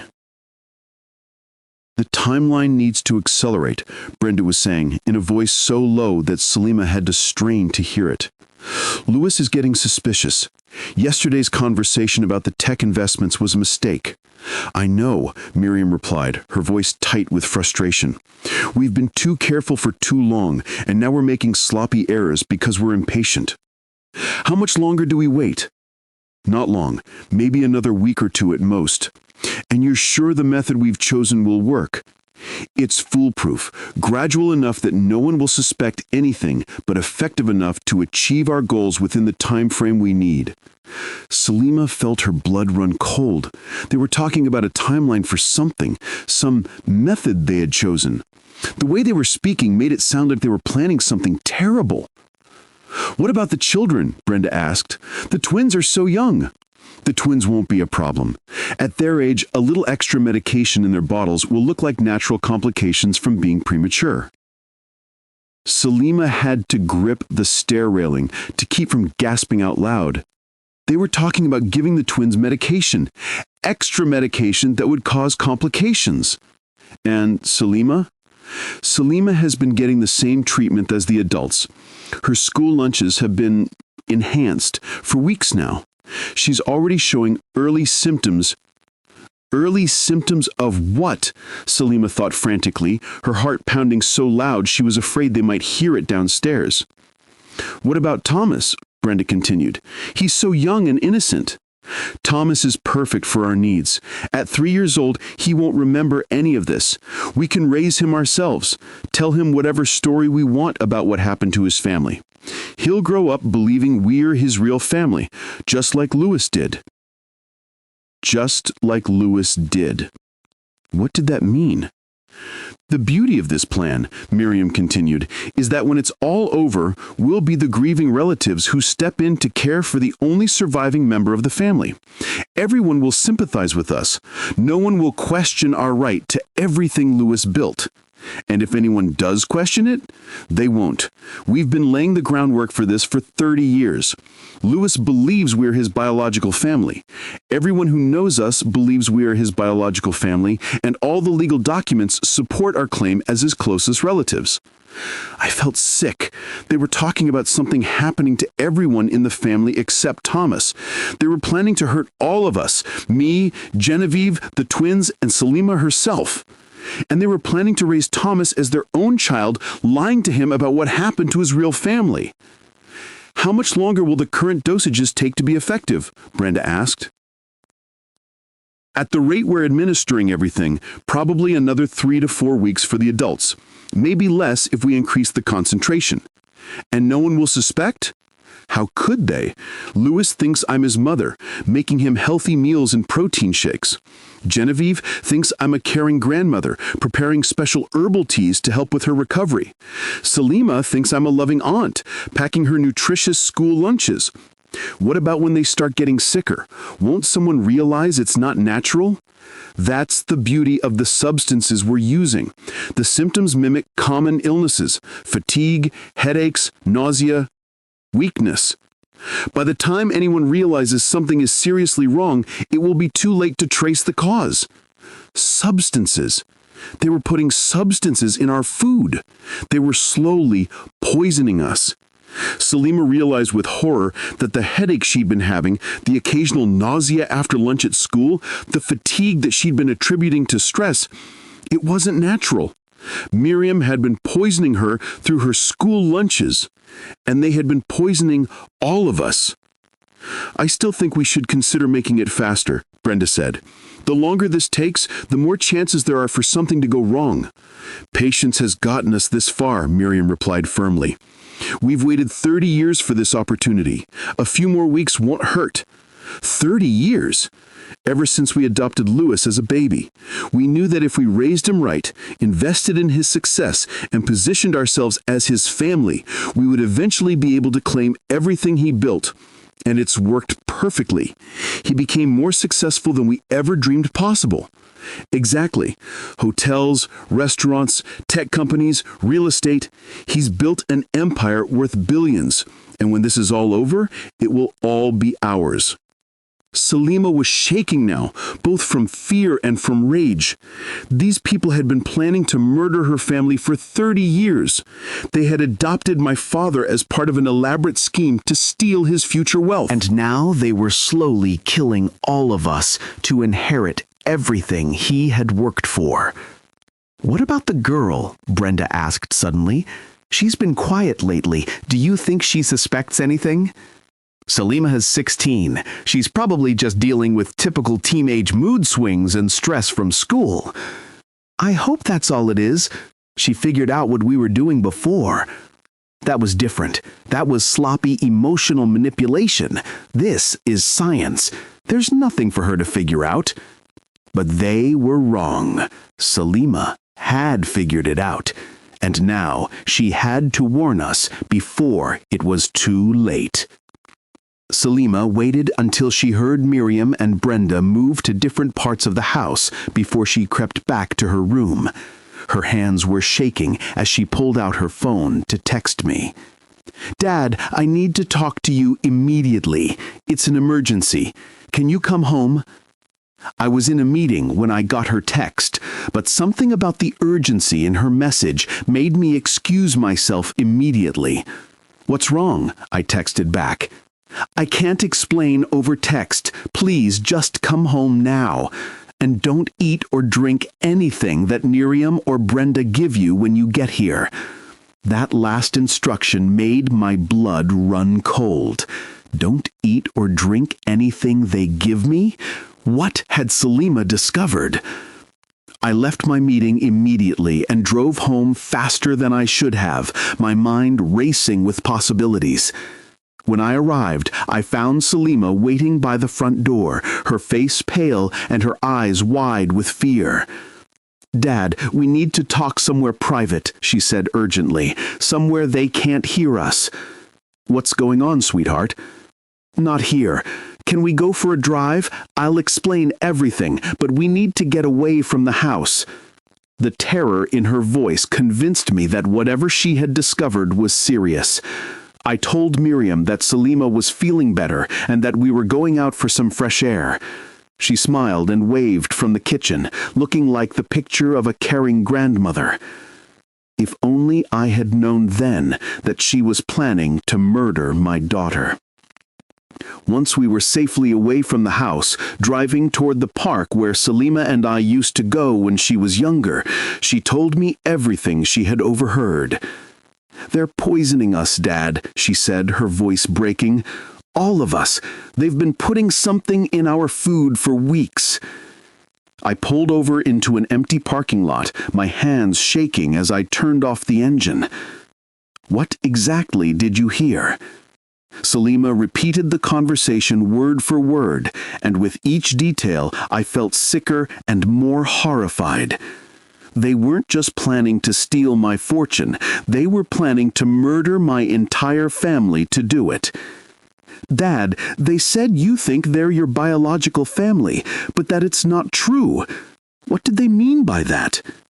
I took a deep breath and told Salima about the DNA tests, the investigation, the adoption records, about how Miriam and Brenda weren't my real mother and sister, but con artists who had adopted me as part of a long-term scheme. "So everything about our family history is a lie?" "Everything about my relationship to them is a lie. But Salima, you are my daughter in every way that matters. Blood doesn't make family. Love does.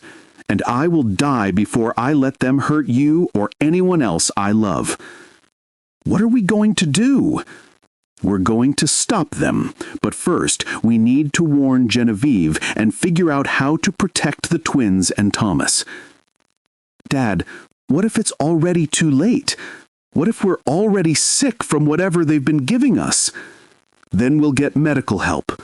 But Salima, the most important thing right now is making sure they don't succeed in whatever they're planning. I called Genevieve from the car using our code phrase that meant she needed to listen carefully and not react visibly to what I was telling her. "Hey, honey, I'm out with Salima, and she's reminded me that we need to pick up some groceries for dinner. Do you think you could take Thomas and the twins and visit that new playground we talked about? Maybe spend the afternoon there?" "Of course," Genevieve replied, and I could hear the understanding in her voice. "Should I leave now?" "Yes, and maybe pack a bag with some essentials for everyone, just in case the weather changes and you decide to stay out longer." "I'll do that right away." The plan was simple. Get Genevieve and the boys out of the house so that they would be safe, while Salima and I figured out our next move. But when we returned to the house 20 minutes later, we found that our plan had been anticipated. "Where are Genevieve and the boys?" I asked Miriam, trying to keep my voice casual. "Oh, they're napping upstairs," she replied with a smile. "Genevieve said she was feeling tired and the twins were fussy, so I suggested they all rest for a while. I'll just check on them." "Actually, Louis, I'd rather you didn't disturb them.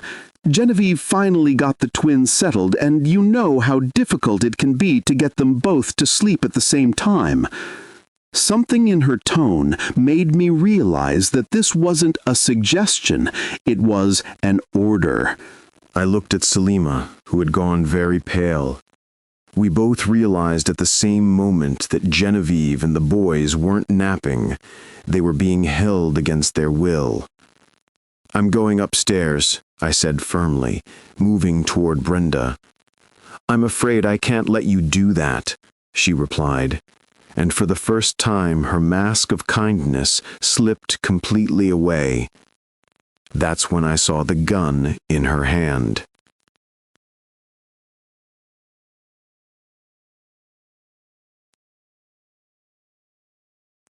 "Sit down, Louis," Miriam said, her voice now completely different from the warm maternal tone I had known my entire life.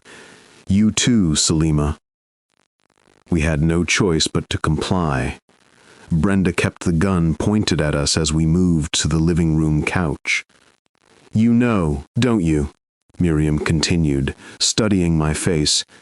"Somehow you've figured out what we're doing." "Let my family go," I said, trying to keep my voice steady. "Whatever you want from me, you can have. Just don't hurt them." "Oh, Louis, you still don't understand, do you?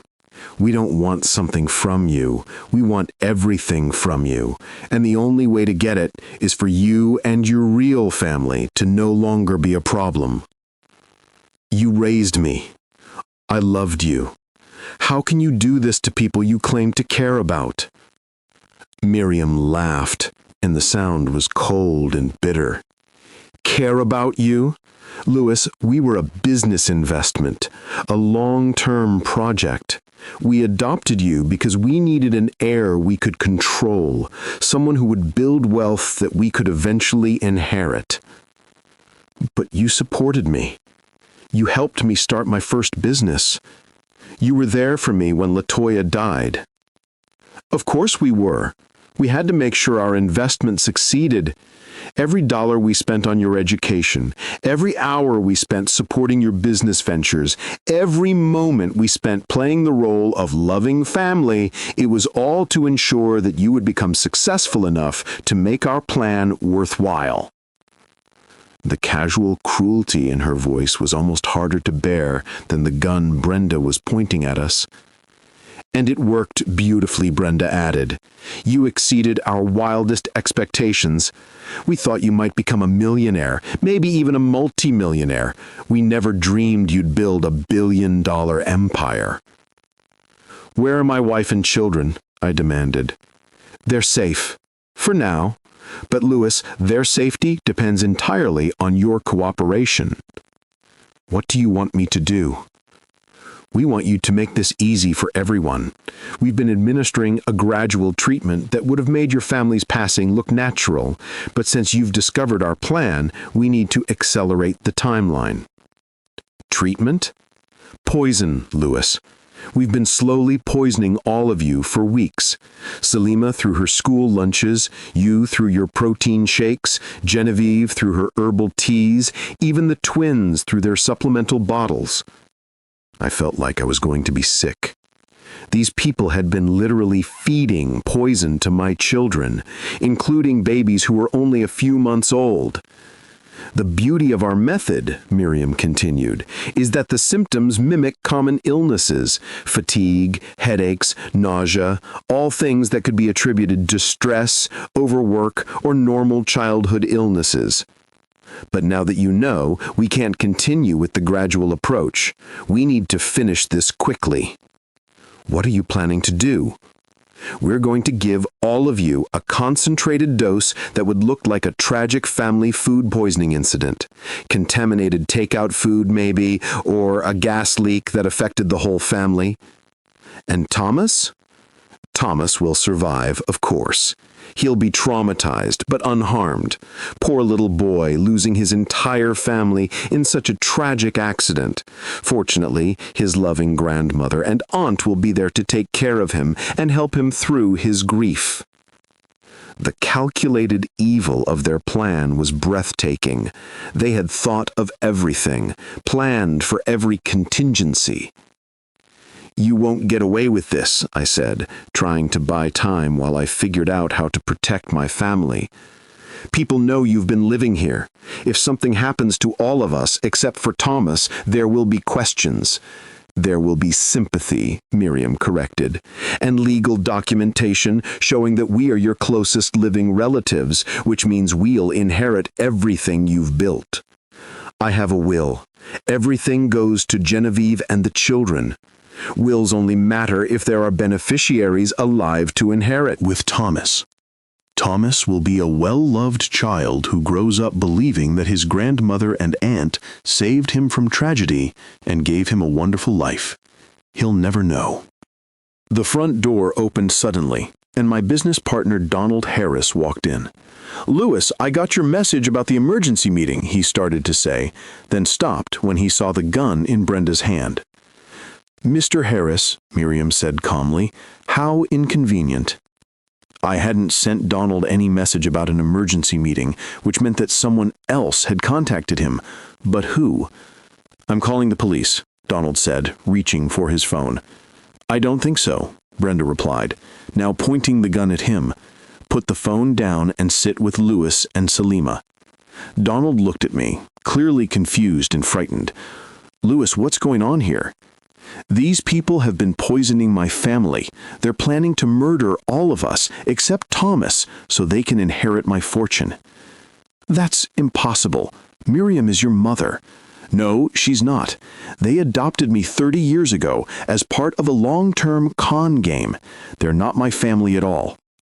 Donald stared at Miriam and Brenda, as if seeing them for the first time. "Is this true?" "It doesn't matter what's true," Miriam replied. "What matters is what can be proven legally. And legally, we are Lewis's family." "You're talking about murdering people." "We're talking about claiming what's rightfully ours after 30 years of investment and sacrifice." "Investment? You're talking about human beings." "We're talking about business," Brenda corrected. "Lewis was a business investment that has finally matured. Now it's time to collect our returns." The conversation was interrupted by the sound of crying from upstairs. One of the twins was awake and hungry. "I need to go take care of my son," I said, starting to stand up. "Sit down," Brenda ordered, waving the gun. "The baby will be fine." "He's hungry. He needs to be fed." "He'll be fed when we're ready to feed him." The crying continued, and I could hear Thomas's voice calling for someone to help him. My children needed me, and I was being held at gunpoint by people who were planning to murder them. "Please," I said, "at least let me check on Thomas. He's scared." Thomas is fine. He's safely in his room, and he'll stay there until we're ready for him. What did you do to Genevieve? Genevieve is resting comfortably. We gave her something to help her sleep through the transition. Transition? The transition from being alive to being dead. Don't worry, Lewis. We've made sure it won't be painful for any of you. The casual way she talked about murdering my family was more horrifying than any threats or anger would have been. The conversation had been quietly observing the conversation, and suddenly he spoke up. You know, there's something you might not have considered. What's that? Brenda asked. Lewis sent me a detailed email this morning explaining his suspicions about you two. Everything about the adoption, the DNA tests, the financial research you've been doing. If something happens to him, that email automatically goes to the FBI, the local police, and every major news outlet in the country. I stared at Donald in surprise. I hadn't sent him any email, but I could see what he was trying to do. That's impossible, Miriam said, but she looked less certain than before. Is it? Lewis is a very careful businessman. When he started suspecting that his adoptive family might be planning something against him, he took precautions. You're lying. Am I? Check your phone, Lewis. Show them the email confirmation. I slowly reached for my phone, hoping that Donald had actually sent me something that would support his bluff. There it was. An email from Donald with the subject line, "Emergency documentation sent," and a timestamp from 2 hours ago. Show them, Donald said confidently. I held up my phone so Miriam and Brenda could see the email. This could be fake, Brenda said, but her voice was shaking now. It could be, Donald agreed, but are you willing to bet your freedom on it? Because if something happens to Lewis and his family, and that email gets released, you'll be the prime suspects in a mass murder case that will make national headlines. We planned for this, Miriam said, but she sounded less sure of herself. Do you have explanations for the private investigator's report documenting your adoption fraud? Do you have alibis for the DNA evidence showing you're not related to Lewis? Do you have legal documentation that will hold up when federal investigators start examining your financial history and your 30-year plan to inherit his fortune? For the first time since this nightmare had begun, Miriam and Brenda looked genuinely worried. It doesn't matter, Brenda said finally. We've come too far to stop now. Actually, it matters quite a lot, Donald replied, because while we've been talking, the FBI has been tracking the GPS signal from Lewis's phone. They should be here any minute. That was definitely a bluff. I could see that my phone's GPS was turned off, but Miriam and Brenda couldn't see my screen from where they were standing. You're lying, Miriam said, but she was looking toward the windows as if expecting to see police cars arriving. Maybe I am. But Lewis's phone has been broadcasting his location for the past hour. If the FBI is tracking him because of that email I sent, they know exactly where he is right now. The doubt in their faces was obvious now. Their carefully planned scheme was falling apart because they couldn't be sure what precautions we had actually taken. We need to accelerate the timeline, Brenda said to Miriam. Finish this now and get out of here. Where are we going to go? If they have documentation about everything we've done, running will just make us look guilty. We already look guilty. We're holding them at gunpoint. It was true. Whatever happened now, they had already crossed the line from fraud to violent crime. Let my family go, I said. You can take whatever money you want from my accounts and disappear. I won't press charges if you just leave my family alone. It's too late for that, Miriam replied. You know too much. Your family knows too much. We can't leave witnesses. Then you're going to have to kill my business partner, too, and whoever sent that email, and whoever else might have received copies of it. We'll figure it out as we go. But I could see that their confidence was shaken. What had seemed like a foolproof plan was becoming increasingly complicated and risky. The sound of sirens in the distance made everyone freeze. "That's probably just an ambulance," Brenda said, but her voice was tight with anxiety. "Or it's the FBI," Donald replied calmly. The sirens were getting closer, and now we could hear multiple vehicles. "This is your fault," Miriam said to me, her voice filled with rage. 30 years of planning, and you had to ruin everything. You ruined everything when you decided to murder innocent people for money." "Innocent? Lewis, you were our project. We created you. We shaped you. We made you into the success you became. Everything you have, you owe to us." "I owe you nothing. You lied to me my entire life." "We gave you a family when you had nothing. We raised you, educated you, financed you, and supported you. We made you into a billionaire. You made me into a target. You spent 30 years planning to kill me." The sirens were very close now, and we could see flashing lights through the windows. "It's too late," Brenda said to Miriam. "We need to finish this and run." "There's nowhere to run," Donald said. "The house is surrounded." But as I looked out the window, I realized that the flashing lights weren't from police cars, they were from fire trucks and ambulances. Someone had called emergency services, but not for the reason Donald had implied. The front door burst open, and paramedics rushed in. "We got a call about a family emergency," one of the paramedics said.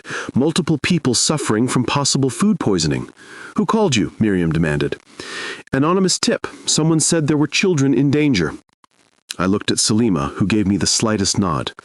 She had called for help while we were talking, probably texting someone from her phone.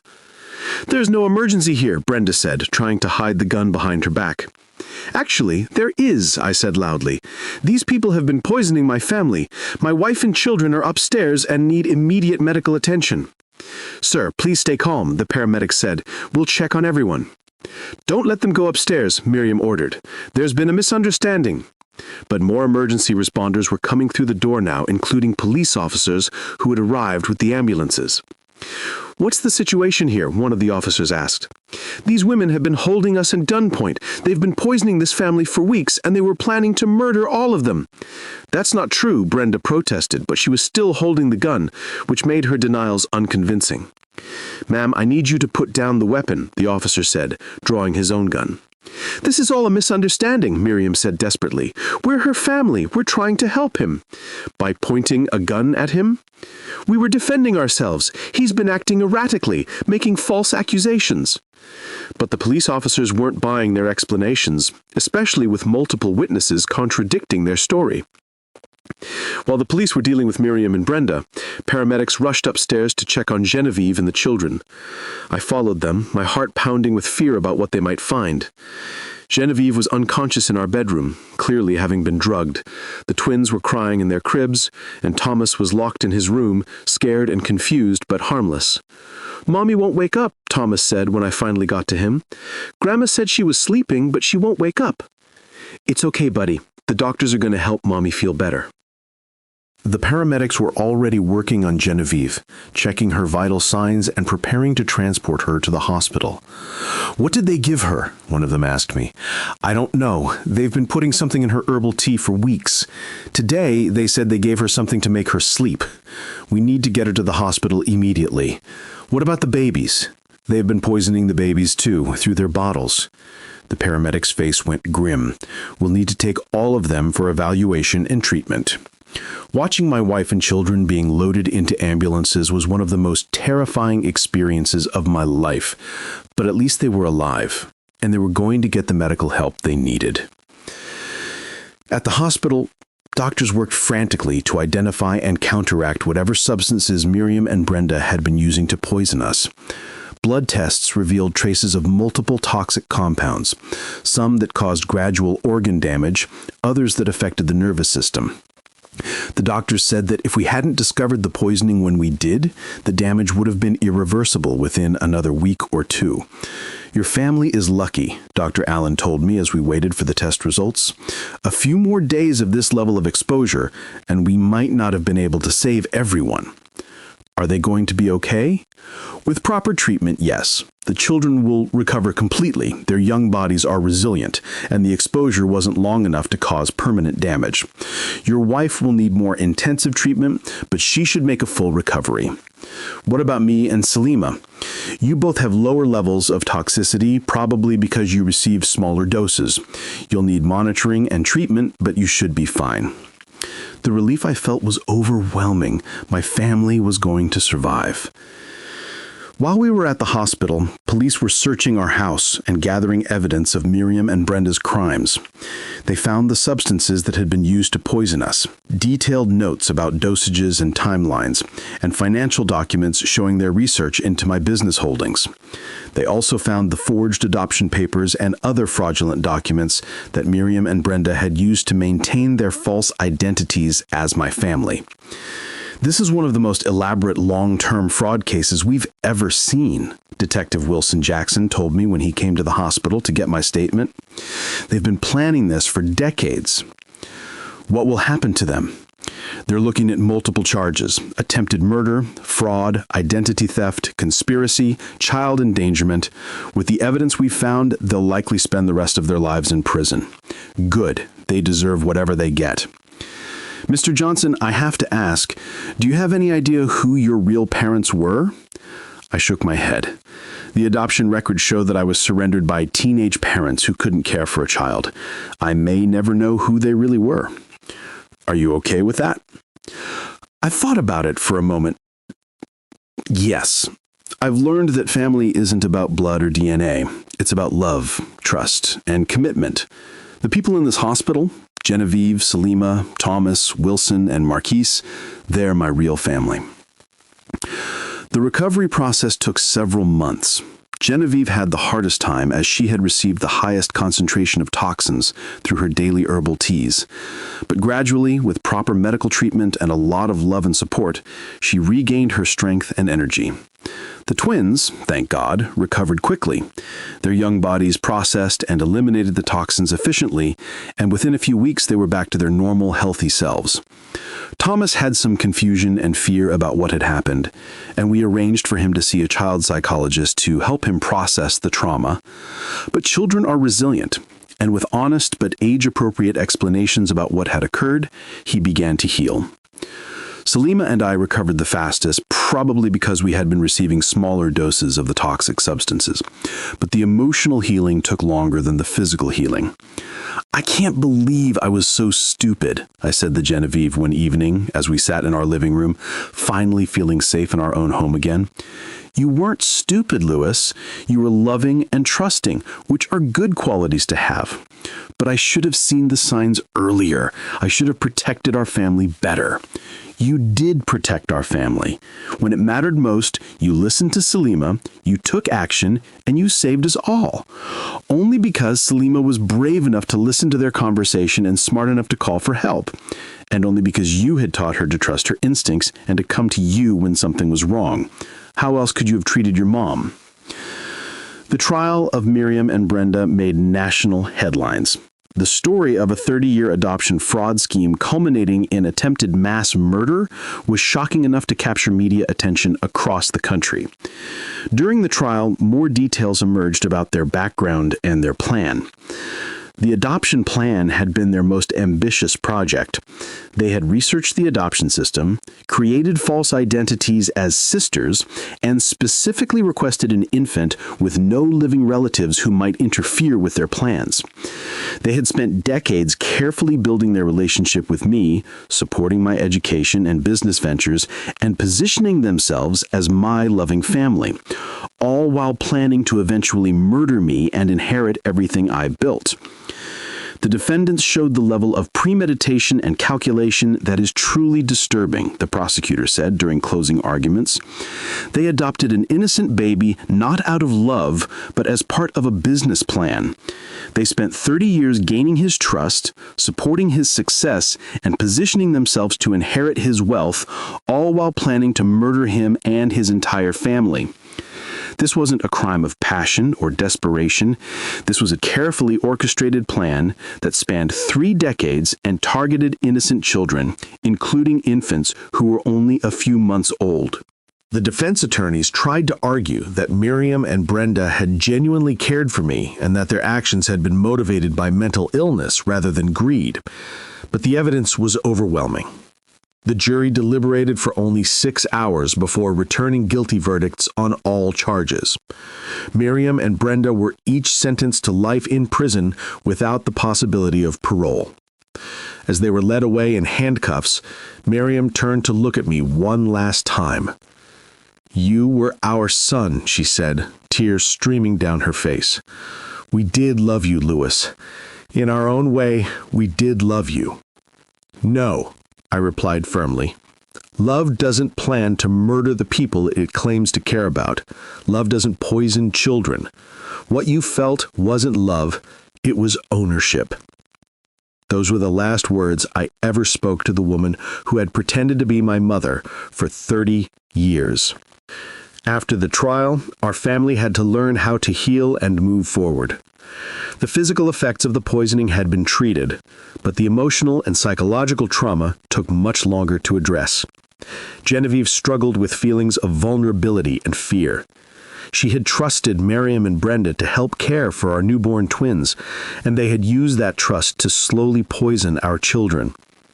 "How do I ever trust anyone again?" she asked during one of our family therapy sessions. "How do I let people into our lives without constantly wondering if they're planning to hurt us?" "We learn to trust again slowly and carefully," our therapist, Dr. Rose Taylor, explained. "Trust isn't something you give all at once to everyone. It's something you build gradually with people who prove themselves worthy of trust." But Louis trusted them for 30 years, and look what happened. Louis trusted them based on lies they had told him since childhood. You'll be trusting people based on truth and careful observation of their actions over time.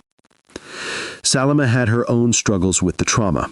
She blamed herself for not discovering the poisoning sooner, even though she was the hero who had ultimately saved our family. "I knew something was wrong for weeks," she told Dr. Taylor. "I should have figured it out earlier." "Salima, you were being systematically poisoned, which affected your ability to think clearly.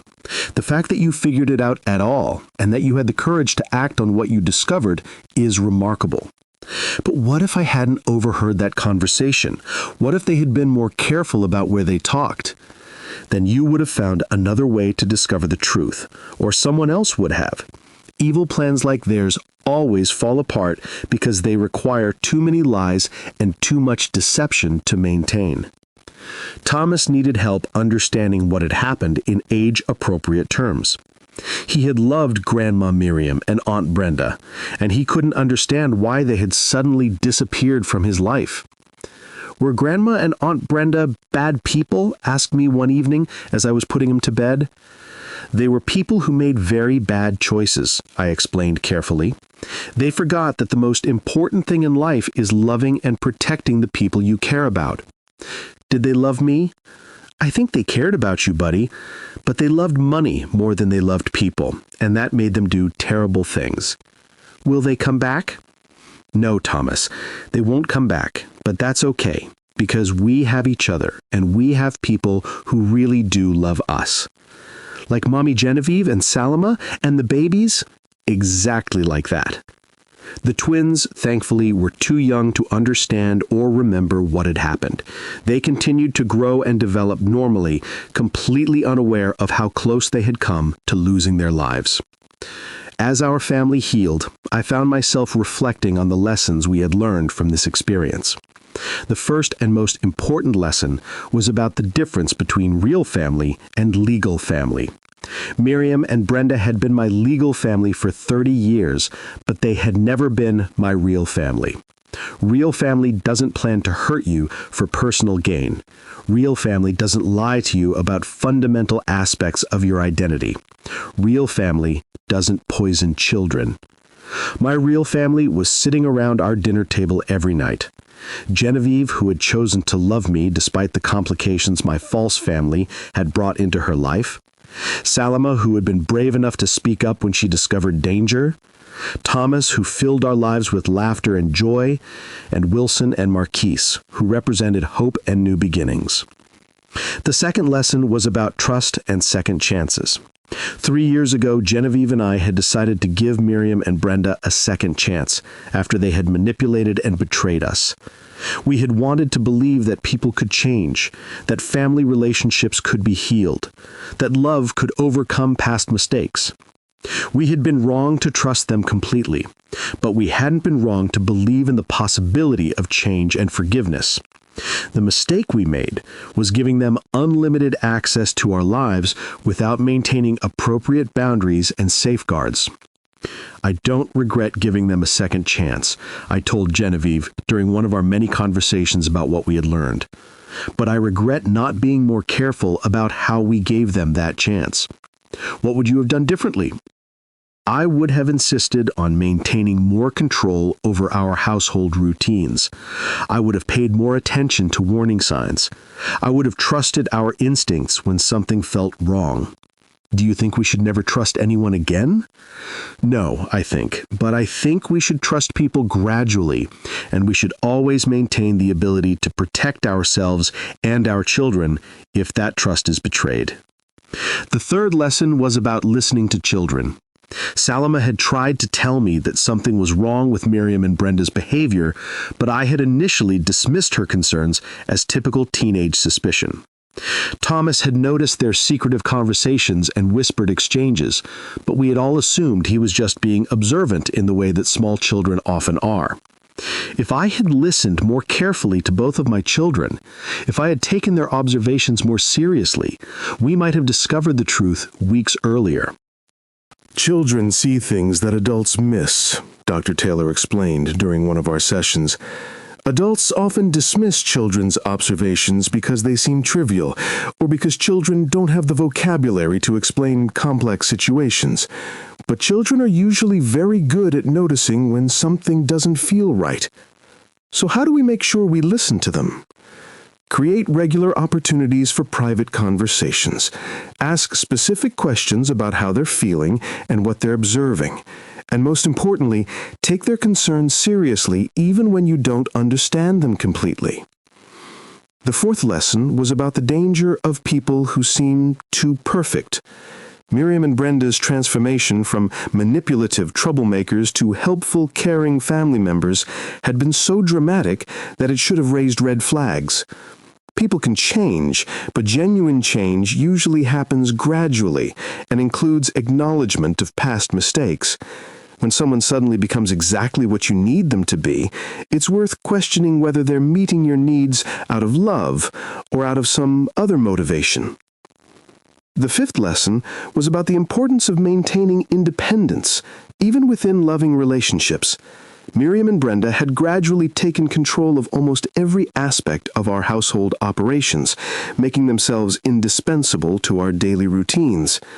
While their help had been genuinely useful, the level of control they had assumed over our lives had made it difficult for us to function without them.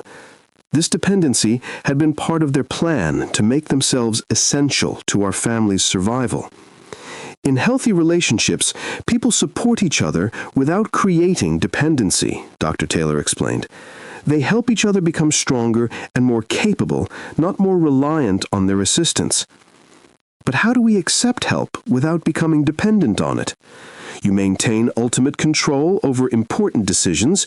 You keep your skills and abilities sharp even when someone else is handling certain tasks.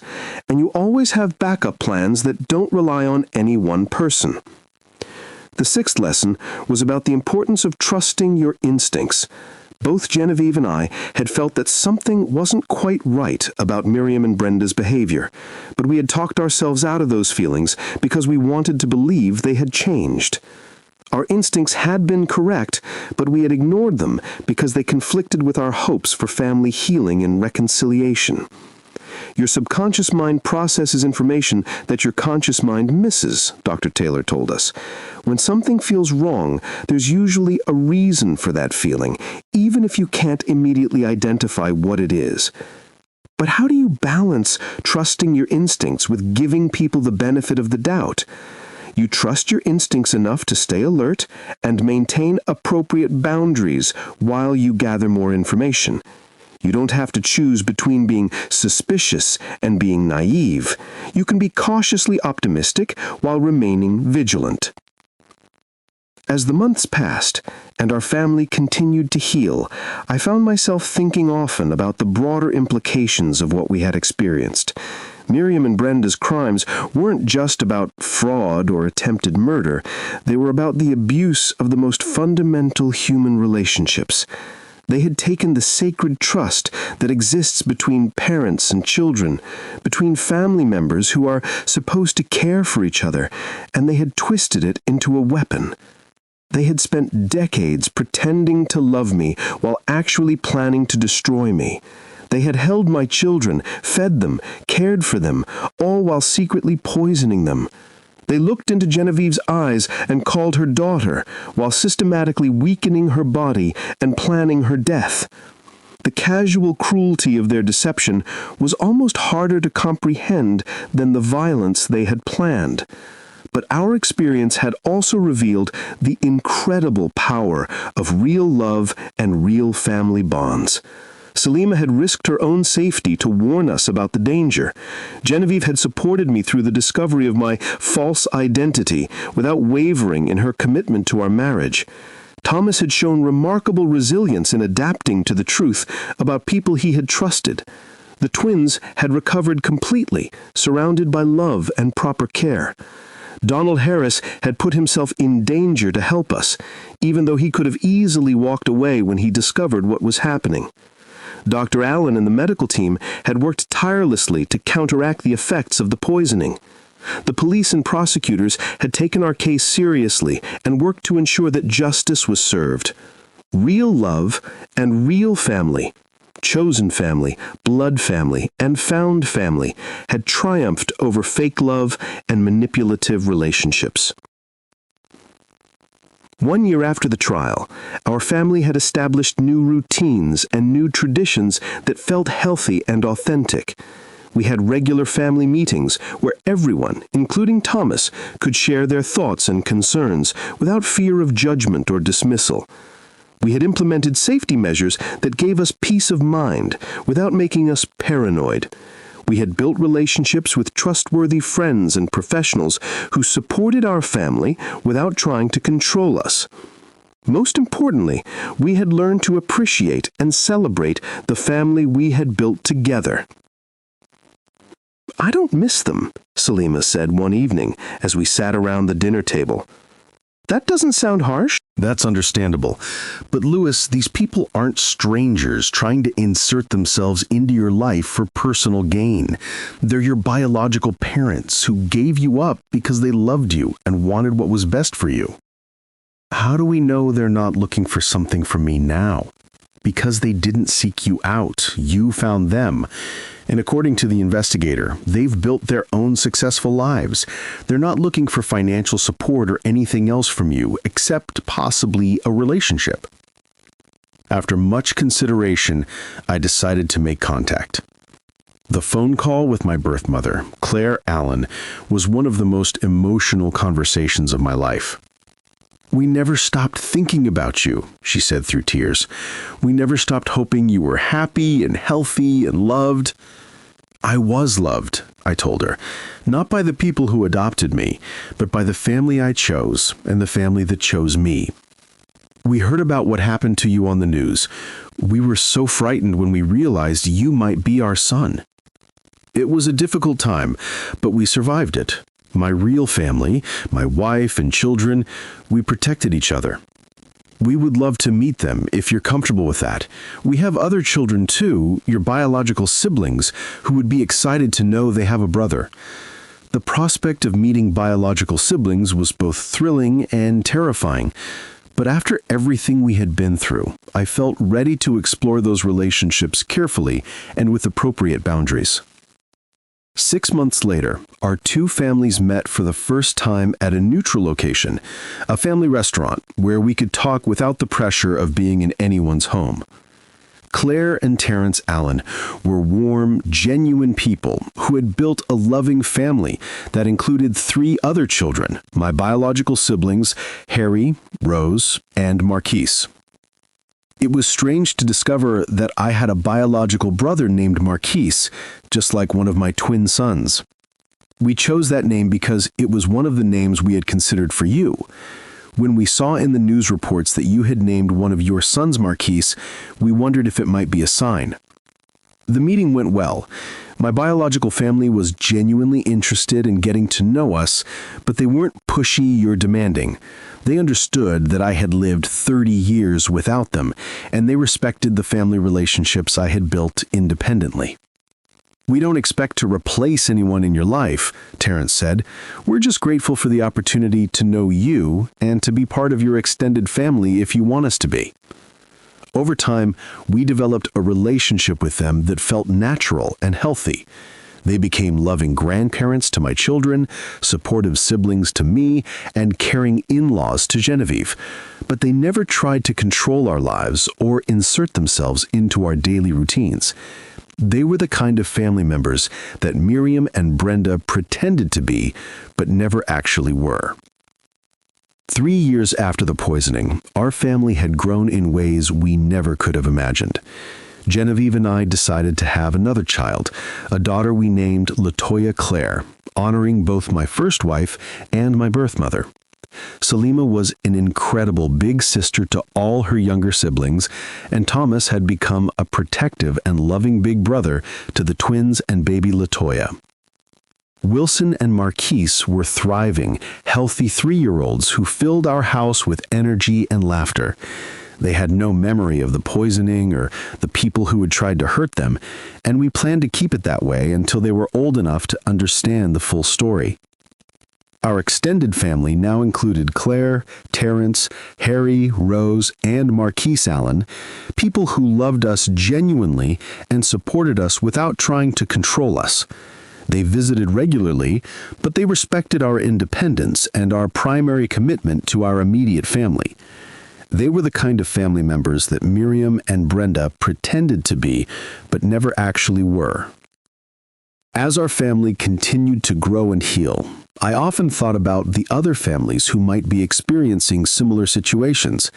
How many children were being raised by people who saw them as investments rather than as beloved family members? How many families were being manipulated by people who claimed to love them but were actually planning to exploit them? I decided to use our experience to help protect other families. I established a platform that provides resources for families dealing with adoption fraud, financial manipulation by family members, and other forms of domestic deception. The foundation offers legal assistance, counseling services, and educational programs about recognizing and preventing family-based exploitation. I want to make sure that what happened to us doesn't happen to other families, I told the reporters at the platform's launch event. And I want to help families who are going through similar experiences know that they're not alone. Salima, now 20 years old and a college student studying criminal justice, became one of the platform's most effective advocates. My experience taught me that children often see things that adults miss. We need to create systems that take children's observations seriously and that give them safe ways to report when something doesn't feel right. Wilson and Marquise are 6 years old, energetic first graders who fill our house with laughter and chaos. They have no memory of the people who tried to poison them, and they love their real grandparents and extended family without any of the complications that marked my own childhood. Latoya Claire, our last born, is 3 years old, a beautiful, spirited little girl who has only known love and safety in her short life. She adores her big sister Salima and follows her around whenever she comes home from college.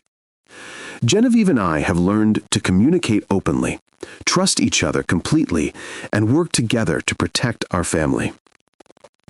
Our relationship with my biological family continues to grow stronger.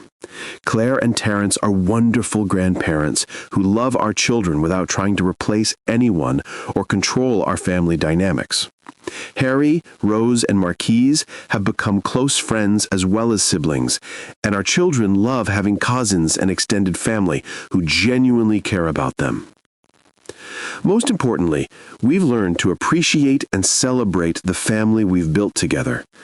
We have regular family traditions that bring us joy, weekend dinners where everyone shares the best and worst parts of their week, annual camping trips where we disconnect from technology and focus on each other, monthly family meetings where even the youngest children can share their thoughts and concerns.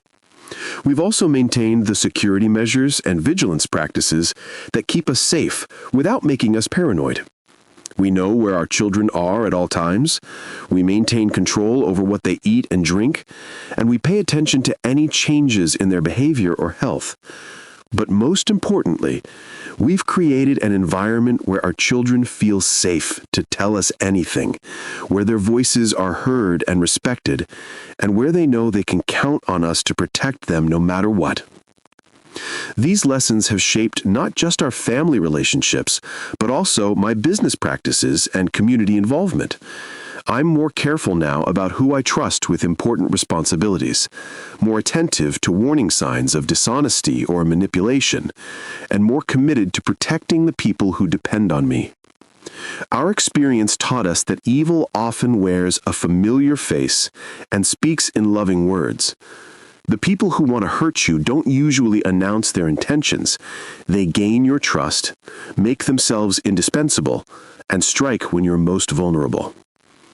But our experience also taught us that love is stronger than greed, that truth eventually defeats lies, and that real families protect each other no matter what challenges they face. I want to share one final lesson that I've learned from everything we've been through. Forgiveness doesn't require trust, and love doesn't require vulnerability. You can forgive people for the harm they've caused without giving them the opportunity to cause more harm. You can acknowledge that someone might have cared about you in their own way without allowing them back into your life if they've proven themselves dangerous. I don't hate Miriam and Brenda anymore. The anger and betrayal I felt have faded into something more like pity. They spent their entire lives focused on accumulating wealth instead of building genuine relationships. And in the end, they lost everything: their freedom, their reputation, and any chance of real happiness. Forgiveness doesn't mean forgetting or enabling. Similarly, I can appreciate the fact that they supported my education and business development without feeling grateful to them for it. They invested in my success because they planned to steal the results, not because they cared about my well-being. The support that matters is the support that comes without strings attached, from people who genuinely want you to succeed for your own sake. As our family continues to grow and evolve, I'm grateful every day for the people who choose to love us genuinely and the experiences that have taught us to recognize and appreciate real love when we find it. Our children are growing up in an environment where they're valued for who they are, not for what they might provide to someone else. They're learning to trust their instincts, speak up when something doesn't feel right, and build relationships based on mutual respect and genuine care. Most importantly, they're learning that family is something you build together through love, commitment, and shared experiences, not that something that's determined by genetics or legal documents. The people who hurt us are no longer part of our story, except as cautionary tales about the importance of vigilance and the danger of blind trust. The people who love us are the heart of our story, the center around which everything else revolves. And that's exactly as it should be. Let me ask you something, my friends who have followed this entire journey with me. What would you have done if you were in my position? When Salima came to you with evidence that the people caring for your newborn babies were planning to end your entire family, how would you have handled that situation? Would you forgive Miriam and Brenda the second time? Do you think I was right to give Miriam and Brenda a second chance after what they had done years earlier? Should I have been more suspicious when they seemed to change so dramatically? When you're a parent, how do you balance trusting people enough to accept help with being vigilant enough to protect your children from those who might hurt them? And what would you have done if you discovered as an adult that everything you believed about your family and your identity was a lie? How do you rebuild your sense of self when you learn that the people who raised you had been planning to destroy you all along? Because that's what real stories do. They don't just entertain us, they prepare us for the challenges we might face and remind us of what's truly important in life. The people who truly love you will want you to be safe and happy, even if your safety and happiness don't benefit them directly. The people who are dangerous to you will often be the ones who claim to love you most, who make themselves indispensable to your daily life, and who gain your trust through years of seemingly caring behavior. Trust your instincts. Listen to your children, maintain appropriate boundaries with everyone, and remember that real family is built through love and commitment, not through genetics or legal relationships. Thank you for taking this incredible, terrifying, and ultimately hopeful journey with me. Thank you for caring about my family's story and for learning from our experiences. Until next time, remember, the most important conversations sometimes happen at midnight with the people who love you enough to tell you difficult truths. The people who want to protect you will encourage you to be strong and independent. The people who want to control you will try to make you weak and dependent. And sometimes, the bravest thing you can do is admit that you were wrong about someone and take action to protect the people you truly love. This is Lewis Johnson, reminding you that every ending is also a new beginning, and that families built on truth and genuine love can survive anything. We'll see you in the next story. Bye.